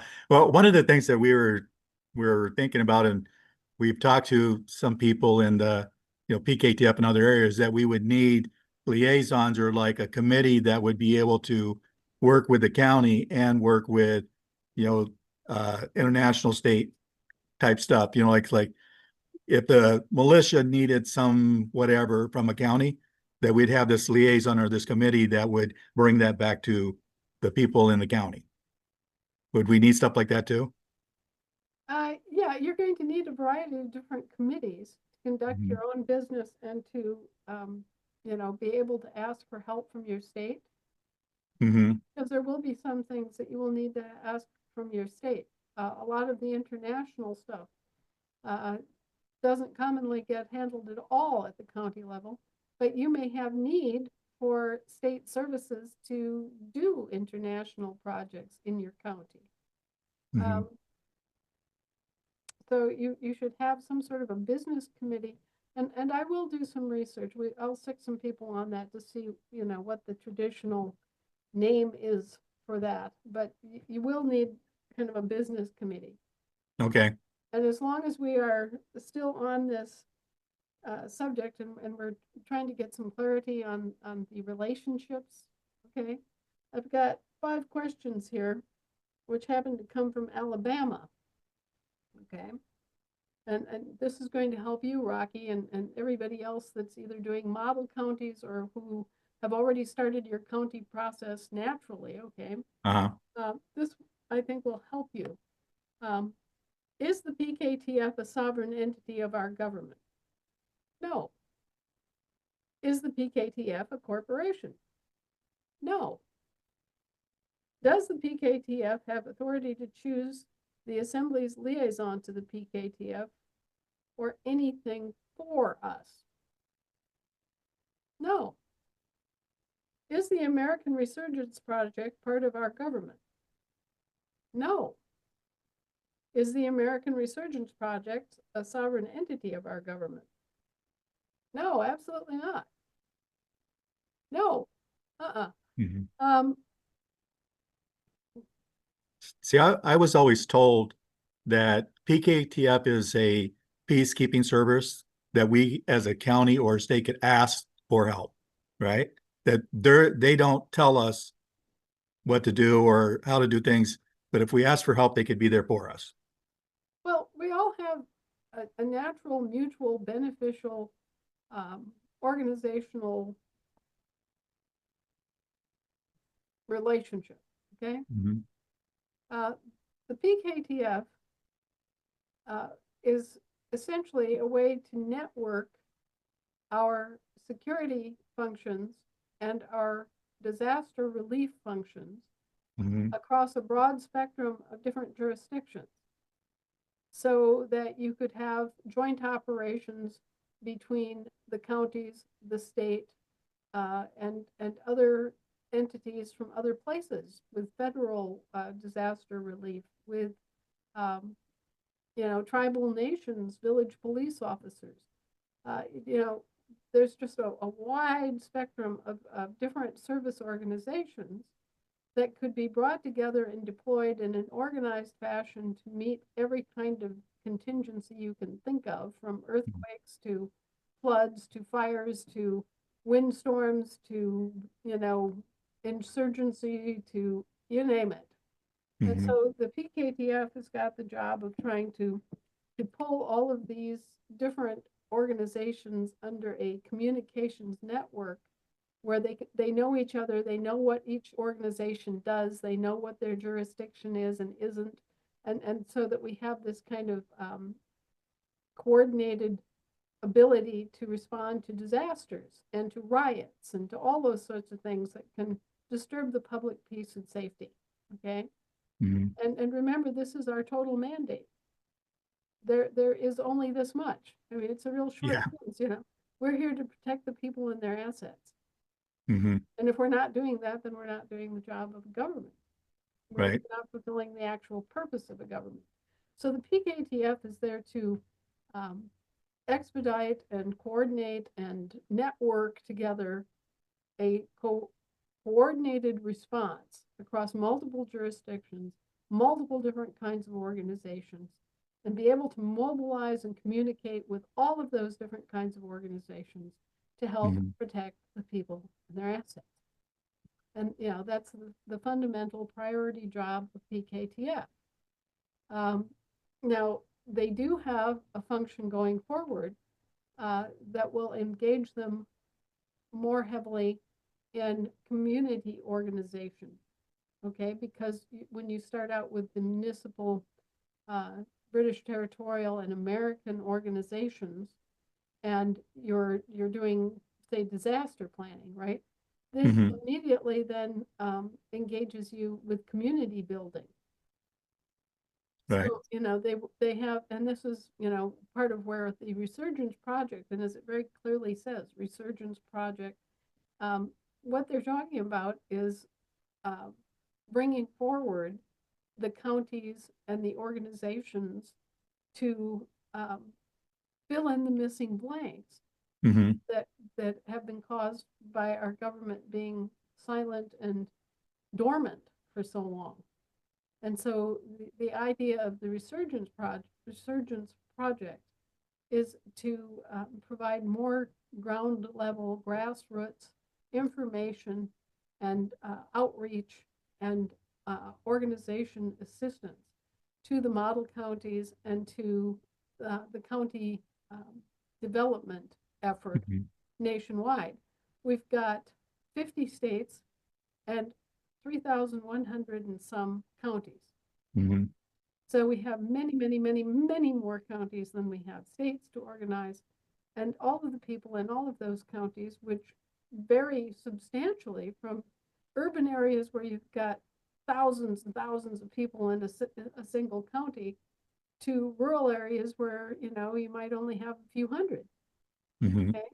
So we've got this very disparate group of counties. It's a large group of counties, and they're all going to need help organizing. So the you know, the Resurgence Project is kind of aimed at that grassroots, door to door, you know, meet and greet your neighbor, give them information, invite them to come home, explain the situation as simply as possible, and get public awareness going. Mhm. We're lucky in Nevada because we only have 17 counties, so it makes it easier for us to try to help the other counties. And we do have a lot of counties that only have maybe 100 people, you know what I'm saying?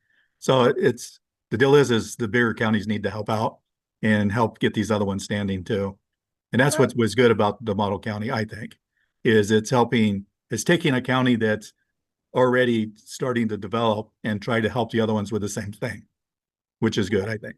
Right, absolutely. And we've all dealt with these kinds of development initiatives in the past where, you know, one group will get organized and then they will help other chapters, you know, like the Lions Club, for example. Mhm. They'll get a Lions Club established in one community and then they'll help a Lions Club get established in another community. Mhm. And of course, we're a government and we're a public institution, so we're not a private club, but you can organize a public institution using that same process of, you know, you have a model, you build it, you understand it, and then you can repeat Mhm. that process in ways that are appropriate for the individual county. Now, Yeah. one of the other big things, Rocky, that we've discussed before for the counties is the difference between a megalith like Los Angeles County and you know, a county in rural Nevada that has, Mhm. you know, a population of more desert foxes and jackrabbits than it has people. You know? Exactly. So we've got this huge variance between urban and rural, and between population centers and rural Mhm. areas. And somehow we have to be thinking about all of that as we build our counties and our states. We have to realize that there are polarities created by large urban areas versus relatively unpopulated rural settings where they have different problems, they have different concerns, and yet they have to have sympathy for each other because they are dependent on each other. But it's in the sense that what's in one county may not be what another county needs. You know what I'm saying? Because they have different situations than other counties do. So you can't expect them to be exactly like our county or like another. You just gotta, but you gotta talk to them and figure out what they need to be able to get that. That's what drives the bar association members crazy about Mhm. us. There's no cookie cutter answer. Because it's a government of, for, and by the people, and people are unique, so are the institutions of the people unique. Mhm. So, there is no one size fits all law at any level of our government except the federal level. And that's an international and global enterprise. It doesn't really have anything to do with what goes on at home. Mhm. So, we were just discussing this the other night. Some people were asking me, well, we have this wonderful decision, the Credit River decision, when Jerome Daley took the Montgomery bank to court and proved that it was all a fraud scheme and that the mortgage was invalid. Why doesn't that apply instantaneously all across the country? Why are any of us paying any mortgages when it's been proven once? It should be enough. Mhm. Well, the answer is it was a county level court in a specific state of the union. And because it's a land and soil jurisdiction court, it only has power, it has supreme power, but it only has power within that county. So if anybody wants out of their mortgage in that county, I think it's St. Croix County in Minnesota, you can tell the mortgage companies to go fly a kite with impunity because of Jerome Daley already having established the precedent in your county that mortgages are fraudulent. Mhm. Okay, but in order to get that applied across the entire country would require state level action, and then it would require either that or every county could basically do the same thing. But Mhm. anyway, that's why it doesn't apply instantly all over the country. Mhm. Okay, one more thing here is like my name is William Rocky Roper, okay? And that's the way I sign things, Woohoo. okay? With the copyright. If I sign papers of just Rocky Roper copyright, what does that make that paper? Is it still lawful or is it? It's a weird thing. You can use any representation of your signature that you like. You could, I know lots, and I mean lots of executives who have indecipherable signatures. Just a squiggle like a snake with an X at Uh-huh. the end, or whatever. You can use anything that you like as your signature because it's essentially a work of art. Okay. And If I use that for our state or county papers, is that fine or should I not do that? if you have a public name that you use, I think it would be most appropriate for purposes of county government to just use two names.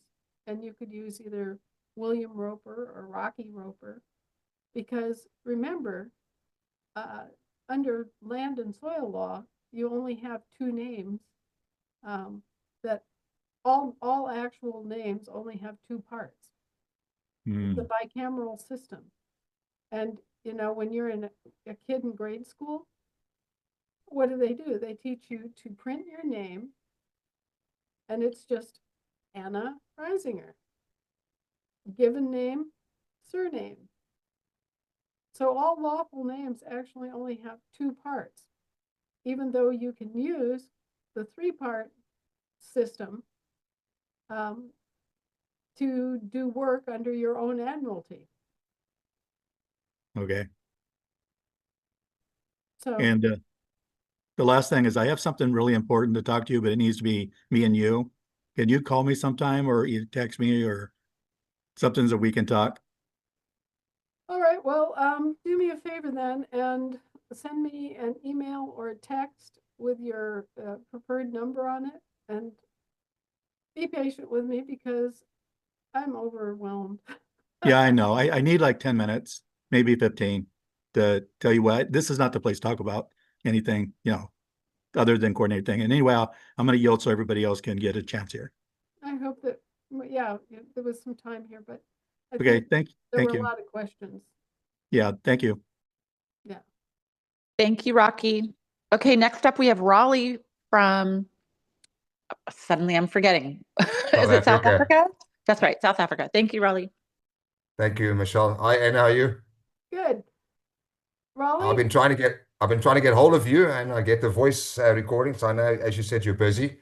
I need please a positive response on the 9 to 8 docs. I am busy with the litigation committee. We are busy with court cases, and I know now that if your paperwork's not correct, you're going to get a hiding in the commercial court. So I need to know if you are able to have the opportunity. I know Michelle sent a separate email to you as well. And also, it's stopping us from actually pursuing the assembly in a lawful manner. And at the moment with the court proceedings, I am using the 5 to 8 and the deregistration process to at least give the guys some form of protection on the litigation cases.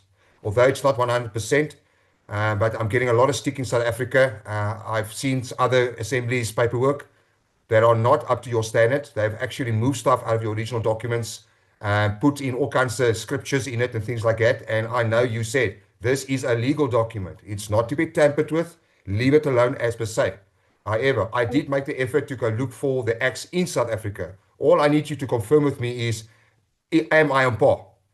If I'm wrong, then let me go back and look at the acts that I need and then bring it back to you. On that, I yield. Okay, Raleigh. We are starting an international call so that like, for example, this is supposed to be a call just for coordinators of our state assembly or people who are interested in becoming coordinators potentially. But we're starting an international call where we'll try our best to help international organization of assemblies and, the expediting land claims. Necessarily those questions tend to be a little bit more different strokes for different folks. I mean, we've got everything all over the world, different kinds of government structures. So I believe that we agreed for a Friday time period, and that Tony Carroll from the Irish National Committee will be heading that up. But it will be basically an international call where everybody will be welcome to come on and ask questions that they have. If I can answer. I'm not. If I may interject, what about the INEC coordinator process? Look, that's already running. And if my memory serves me correctly, Tony was supposed to be on the INEC part. Yeah, well, right. But what we're looking at is changing the INEC meeting time from Wednesday to Fridays. And, that would then give us more of a, I don't know. Hopefully we'll have a good place for international calls and questions. Okay, then the second, there's just two more. The indemnity bond. I know you spoke about it, and on Wednesday night it came up again. My memory serves me correct. You said that the payment bond that is registered with the Vatican Chancery Court, you said we cannot use it, or can we use it? Because Katja from Germany had asked the question about the payment bond. We know we cannot use the state's bonds. If you can just give us clarity again on that, so I can give a feedback to INEC. I yield. I don't know the answer is the answer. The indemnity bond that we have established here in this country can be repeated for any country. But the basis of the underlying, the money for it is a different matter, because, we basically claimed our national debt to finance the bond. The indemnity bond is a claim of their debt, you see. So it would be the debt of their governments, you know, for example, the debt of South Africa's government, their national debt would become your national credit, and it would secure your indemnity against claims, commercial claims. So, okay, so we must not use the Vatican Chancery indemnity bond now. Do not use anything that isn't properly structured. Don't use anything that isn't properly witnessed. Don't use anything that isn't properly funded. Okay, but you do have a national debt, and that national debt can be converted into a bond that will indemnify you, the living man, from commercial claims that you don't owe. Okay, so that's all I can tell you about that for now. I have to give more thought to it and actually do some more research. And it may be that each individual country's debt has to be claimed by people in that country acting in a fiduciary capacity.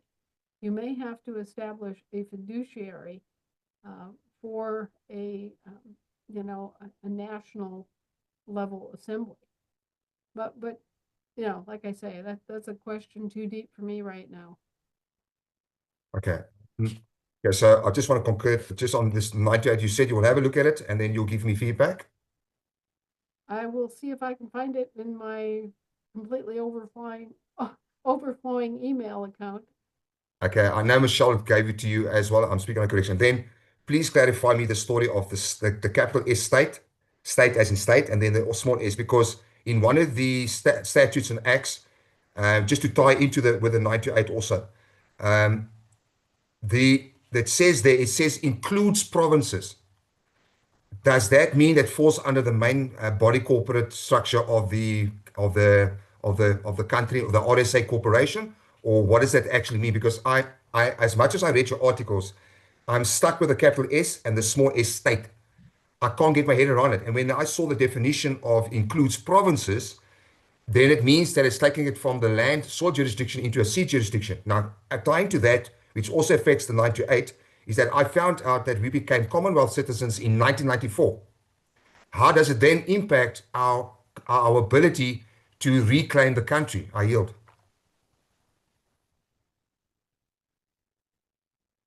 That's very interesting.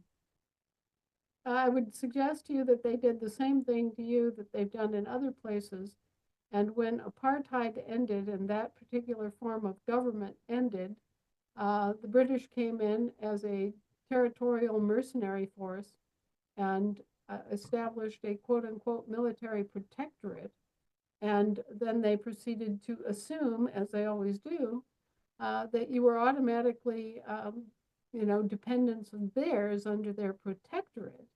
And as dependents had then had to be obligated to the citizenship requirements and obligations. Of course, the Brits are very self-interested in this. They don't tell you what they're presuming or assuming or claiming, and they just kind of walk in and pretend that they're there to protect and help you when actually they're there to rape, pillage, and plunder. And it sounds to me like in 1994, they saw their opportunity to establish a protectorate in South Africa and meddle some more with your business. And then they just arbitrarily conferred some form of British territorial citizenship and its obligations on you and subjected you kind of in a backdoor maneuver, which is what they're famous for, to their particular form of law and their particular title system and all the rest of it. Do you have land titles in South Africa? Okay, I did research after you told me about to go find this African name, and I've got an 1823 land grant. However, it's under the British, okay? And then the names, it says the settlement of the Cape of Good Hope in South Africa. This is in 1823, because you said to me, go all the way back as far as you can, because I'm trying to find the actual application form or the registering of the name of South Africa in England. Okay, I'm still there is this government.uk companies thing. It says African Limited, and there's African Limited with a grammatical style full letters. So the issue of the land grants, Anna, is that there's always been some form of perpetual quit rent or land tax. On the 1823, it says you can have a perpetual title to it, but however and you are subject to all such duties and regulations. So that means again, it is it's again a form of land tax. Yeah, it's a C jurisdiction issue. That's an 1823 C jurisdiction contract. It's not what you're looking for. You're going to have to go back further. And unfortunately, what they have done is they have separated the split jurisdiction, and they've mothballed the land jurisdiction records. So, you're going to have to look in library archives. You're going to have to snoop around and see who has the land records. And it'll probably go back a long way. The actual Spanish land grant. Look for the Spanish land grants pertaining to South Africa.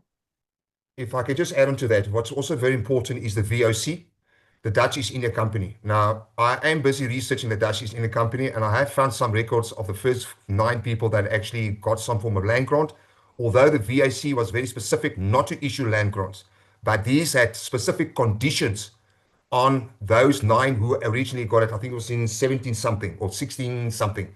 I have to research the VOC and the British South African Company and England, or the United Kingdom, Great Britain. So I have a really daunting task of Lucky getting. you, I was going to say. I would help you if I could, but it's just Look, unraveling this country and Britain has proven to be enough. Yes. Just another point, this thing of the Commonwealth, okay? Now, we had the Commonwealth during the unions of South Africa, 61, we were removed. Now, tying into the 94 Commonwealth citizen, they also put us back under the Commonwealth. I have the UK stat. Now, what's quite interesting is that we were never told, there was no referendum, and there was nothing in our existing constitution saying that we're also Commonwealth citizens. I yield. They don't tell you. That's how they pull their fraud. Okay. Commonwealth is just the civilian side of territorial government. So if they're calling it a Commonwealth, it's a civilian government. If they're calling it a territorial government, it's a military government. But they're all under the same heading. Okay, so you've got a civilian government sitting on the land, and you've got a territorial government sitting on the sea. And both of those fall short of being a national government. So they've basically taken over your international functions. Your equivalent of the federal government functions, they've taken over and are administering according to their own lights, regardless of what's good for you or what you want or need. And there is no national government standing because the land jurisdiction is not occupied except by your fledgling assemblies. Just 2 points on that. We can confirm on the SEC that the all caps RSA and the government of the RSA, all caps, is on the SEC and it's trading in debt securities. There's been a big argument in South Africa about that. Then in conjunction with that is the story of the British African Company that you might mention last week. Now, there was a merger in 1965 with 2 other companies, of which the Oppenheimers and the Rothschilds were involved. The new company was created as the Charter Consolidated Limited, and then later it became the Anglo-American Corporation of South Africa Limited.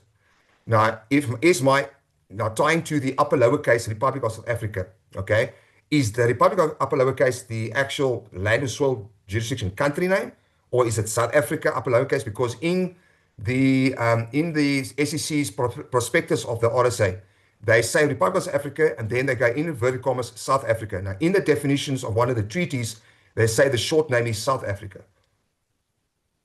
So is the Anglo-American then still continuing with the British African Company control over the country? I yield. Simplest is always best.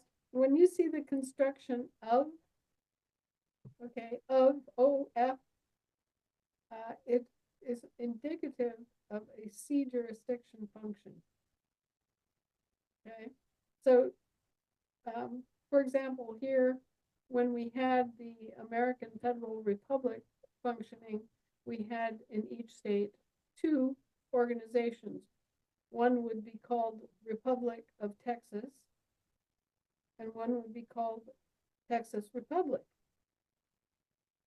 Texas Republic was the land jurisdiction organization, and Republic of Texas, which means republic belonging to or set aside from Texas, is the seagoing jurisdiction. You see, land and soil often connect together, you know, they butt up against each other, just as you see in the landscape. And so, you know, you're going to run into that. But if you're trying to detect the land records and the land jurisdiction, you would be looking for South Africa, not Republic of South Africa. Okay. Thank you for that. Okay, so just concurring, if it says includes provinces on the definition of state, that means it's then part of an international corporation? Not necessarily. Not necessary. No, I would have to actually look at the document and read it to be able to tell you that. But I did put it in the email. Oftentimes, in certain countries, Germany, for example, they call their states provinces. It's essentially another name for the same rows, okay? So if you have a statute that is about states, and it says includes provinces, it is most likely a situation where you have the province functioning as the state in the same capacity as the state.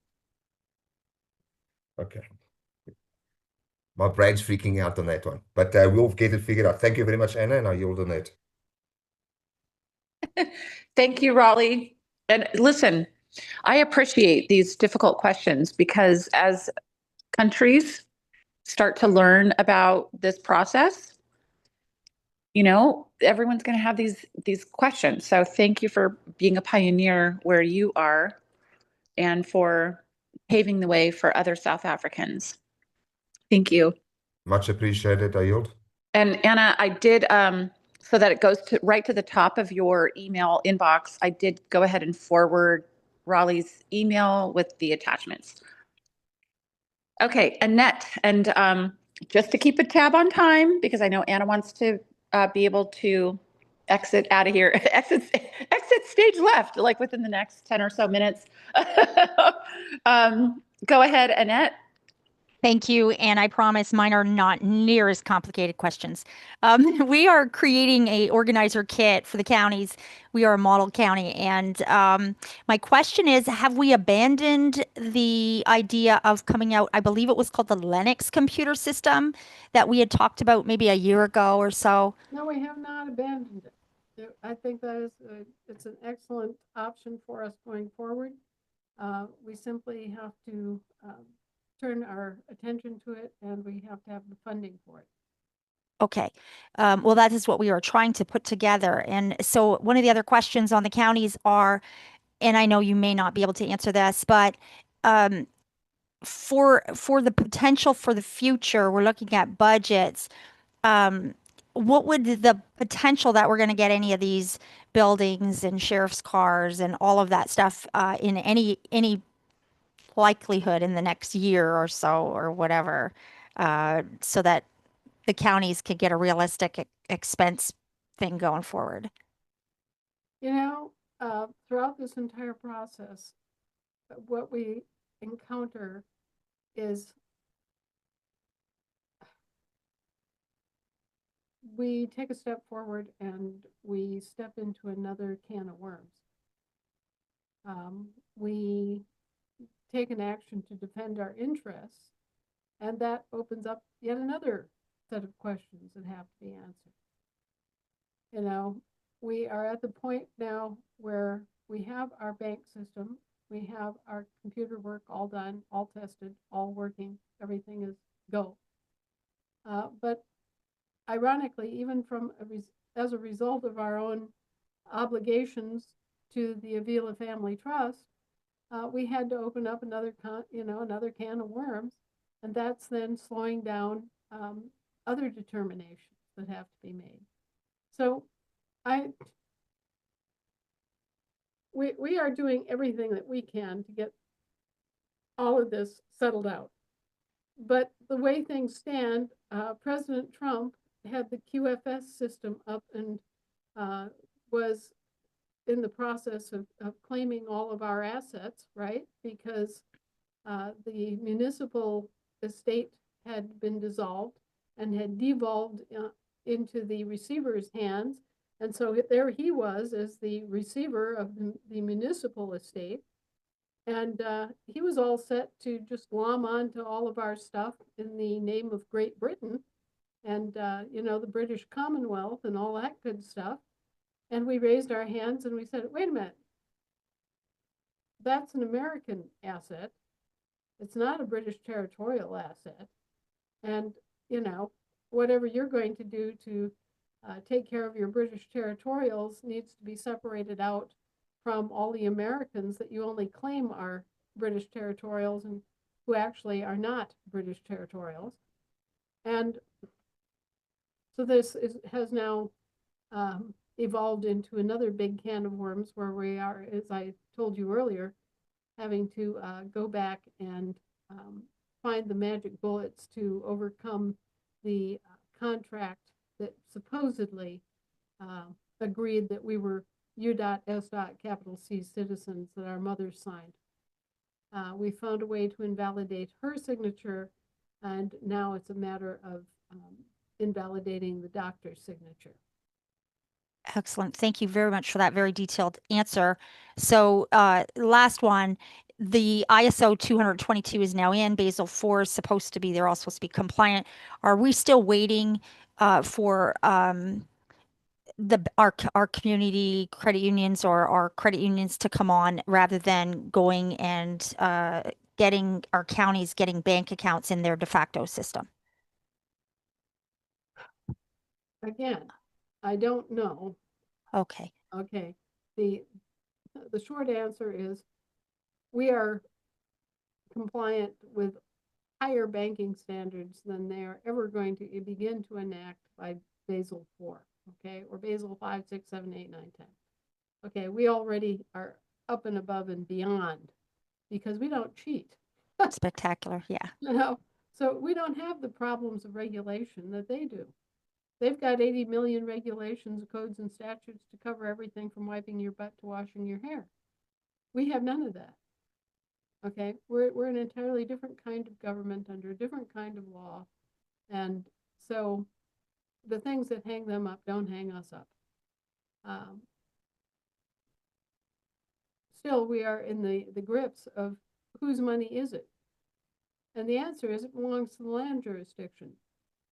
But of course, they're trying to, slow roll it, backpedal it, excuse it, argue it, create obstacles to us taking over when actually they don't have a leg to stand on and they've just been caught in criminal collusion. But there's still a process. There's still a process by which we challenge what they've done. And it goes back to the courts. The reason that the Trump administration is so mad at the International Court of Justice is that the members of the International Court of Justice have repeatedly found against him and his administration. And that's because they don't have standing. They don't have standing on the issues because they're not Americans.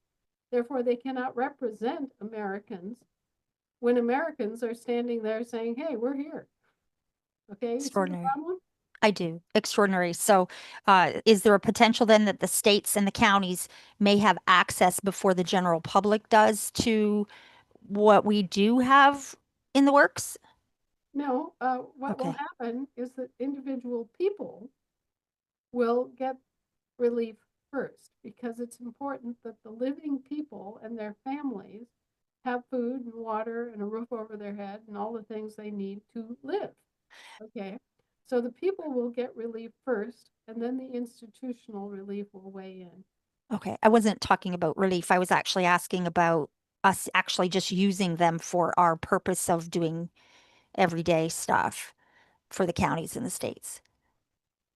Using, Like so that we actually don't have to use the de facto accounts to do our government day-to-day donations and in and outs and stuff. You mean like banking, right, Annette? well, Yeah, thank you. the best advice is to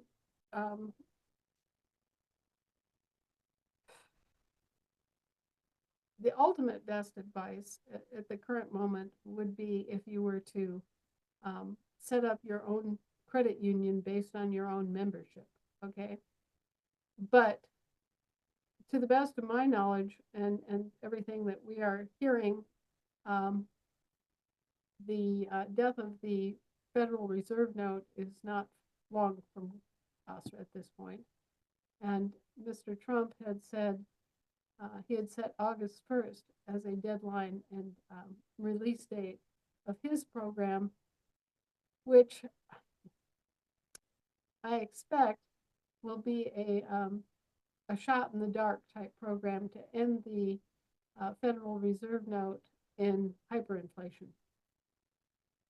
But until it happens, it hasn't happened.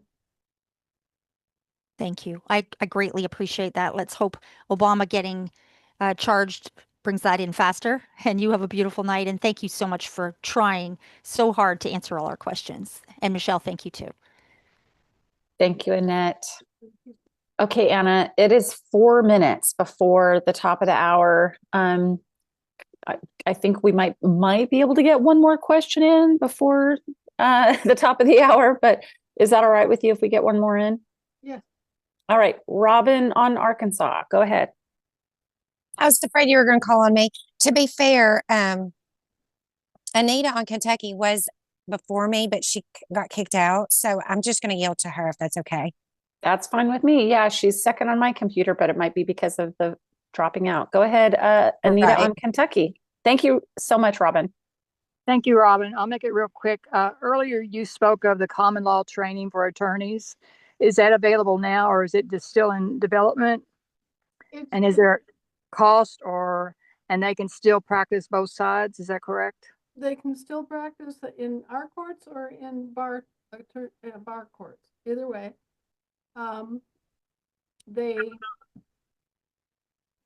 it's kind of like serving two masters, and what tends to happen is they do one or the other. They let their bar association credentials lapse, and then they just go on about their business, right? Because they come over to our courts and they start practicing common law. Okay, so that's the realistic answer to that. It doesn't mean that the bar courts will cease to exist. There'll always be courts that are dedicated to the issues in law of the sea, right? But they will be much smaller, and there will be fewer of them, and there will be far fewer cases being tried under the law of the sea, simply because when the Americans all wake up and come home and claim their birthright, which is, right here, right now, there simply won't be the number of cases for law of the sea issues, subject matter, or anything. So is the training available for, we have a couple that are interested, but they said that, they still have to make money to pay for their families and stuff. So Well, sure. is it available now for them, and what is the cost for them? It's under development. Okay. We work some more on that today. We have Bob Locke, who is one of our bar attorneys turned counselor of law back in 2015, almost, 10 years ago. So we have him taking on the leadership of the training course for bar attorneys who wish to be trained in American common law and admiralty. And so I just forwarded him the reading list this afternoon. And we don't know if this is going to require any substantial or even trivial amount of money to fund.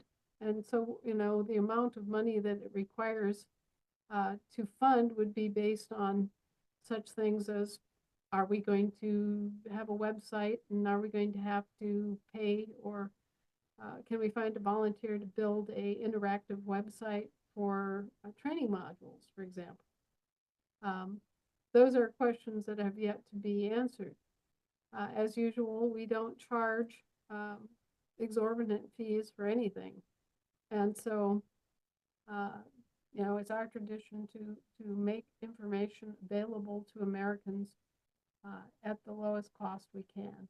So it wouldn't be, certainly it's not going to cost you $30,000 a semester, okay? You're not going to walk away with anything like that, but it might cost you a few bucks. It might cost you, I don't know, $300 a semester or something like that.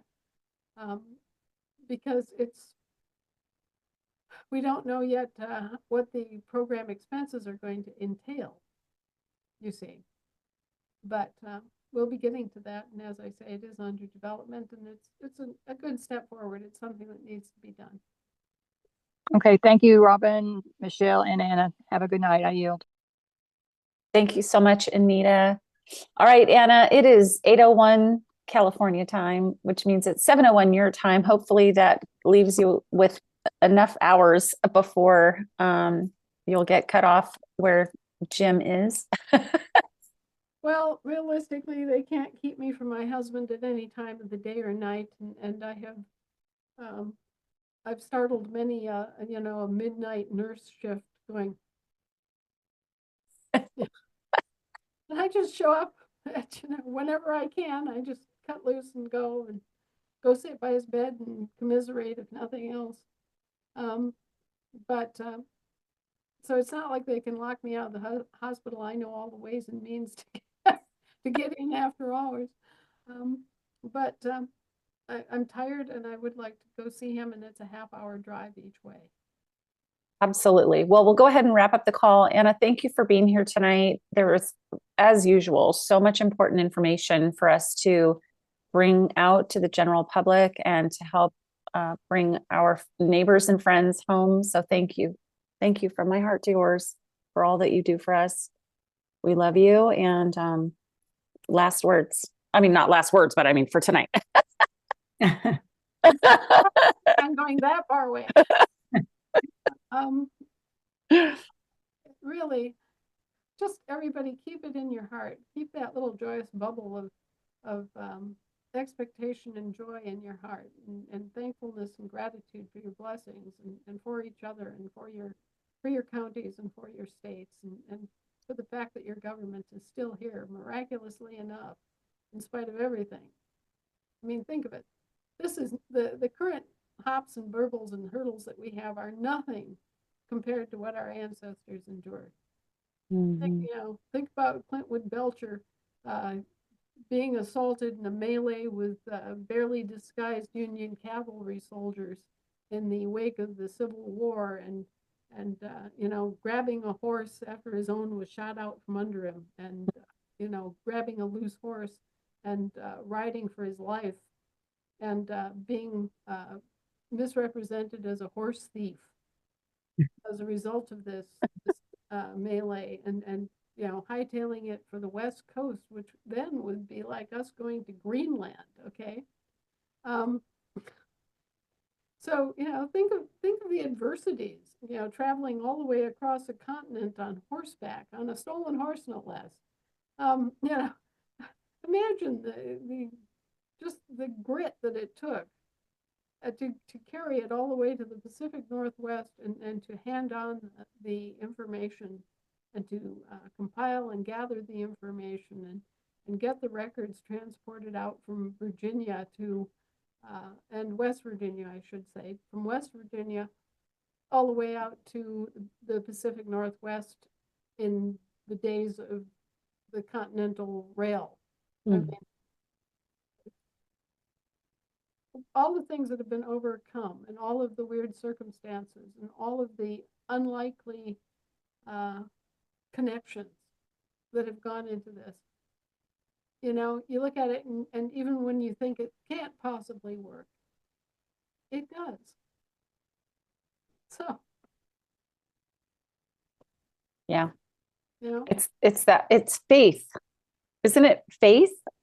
Isn't it just knowing in our hearts that we're doing the right thing and that it's by divine intervention, all of this is going to happen. Yeah. well, it's just like we get down to the last 39 cents. And realize, oh my gosh, we're not in the red. Yeah. We're not in the red. Yeah. Yeah. You know, it's an adventure. It's a most unlikely adventure. We could have a book titled A Most Unlikely Adventure, and this would be it. But here we are. And so let's rejoice. The globalists didn't get a chance to come in here and ruin our country and steal our land and do all the ugly things they wanted to do. The Queen didn't get a chance to sell our gold in the ground to China. And the Chinese didn't get a chance to come in here and start bulldozing wherever they wanted in search of it. Mm-hmm. Our uranium didn't get sold to Russia. You know, there are so many things that our little government has been able to do. We, together here, are responsible for enrolling the states of the Union that were in the West and which were formed after or during the Civil War. Without that, all of that would have been British territorial chattel property, and everybody who was living in those states could have been facing the creditors of the British territorial government coming in and evicting us like they evicted the Irish before the potato famine. Our little government, with its crossed swords and its determination, passed the first public law in 100 years. And with that law, we prevented transhumanism getting started as an agenda. With that little law, we prevented them from asserting claims of ownership over living people who took the injection. We have done amazing things, folks. We have prevented a lot of harm. We have prevented a lot of illegal asset seizure. And, you know, no matter what we have done has made a big difference in a lot of lives, even if the people who were affected or who would be affected don't know that. Yet. You know, Yet. Even if they never know it, we did it. You know, it was us standing at the watchtower. It was us that defended them. It was us that put a stick in their little red wagon wheels. The enemies of America and of Americans never prevailed to the extent that they could have or would have, and they continue to be thwarted by the efforts of the people who have declared their birthright standing and who are sticking to it lawfully, peacefully, and with great determination. So now I'm thankful for all of you. I hope you're thankful for me. I hope that everybody who has cause to see this little presentation will take a moment and just, you know, search in their heart and realize what a tremendous effort has been made by a relative few to save the bacon of the many.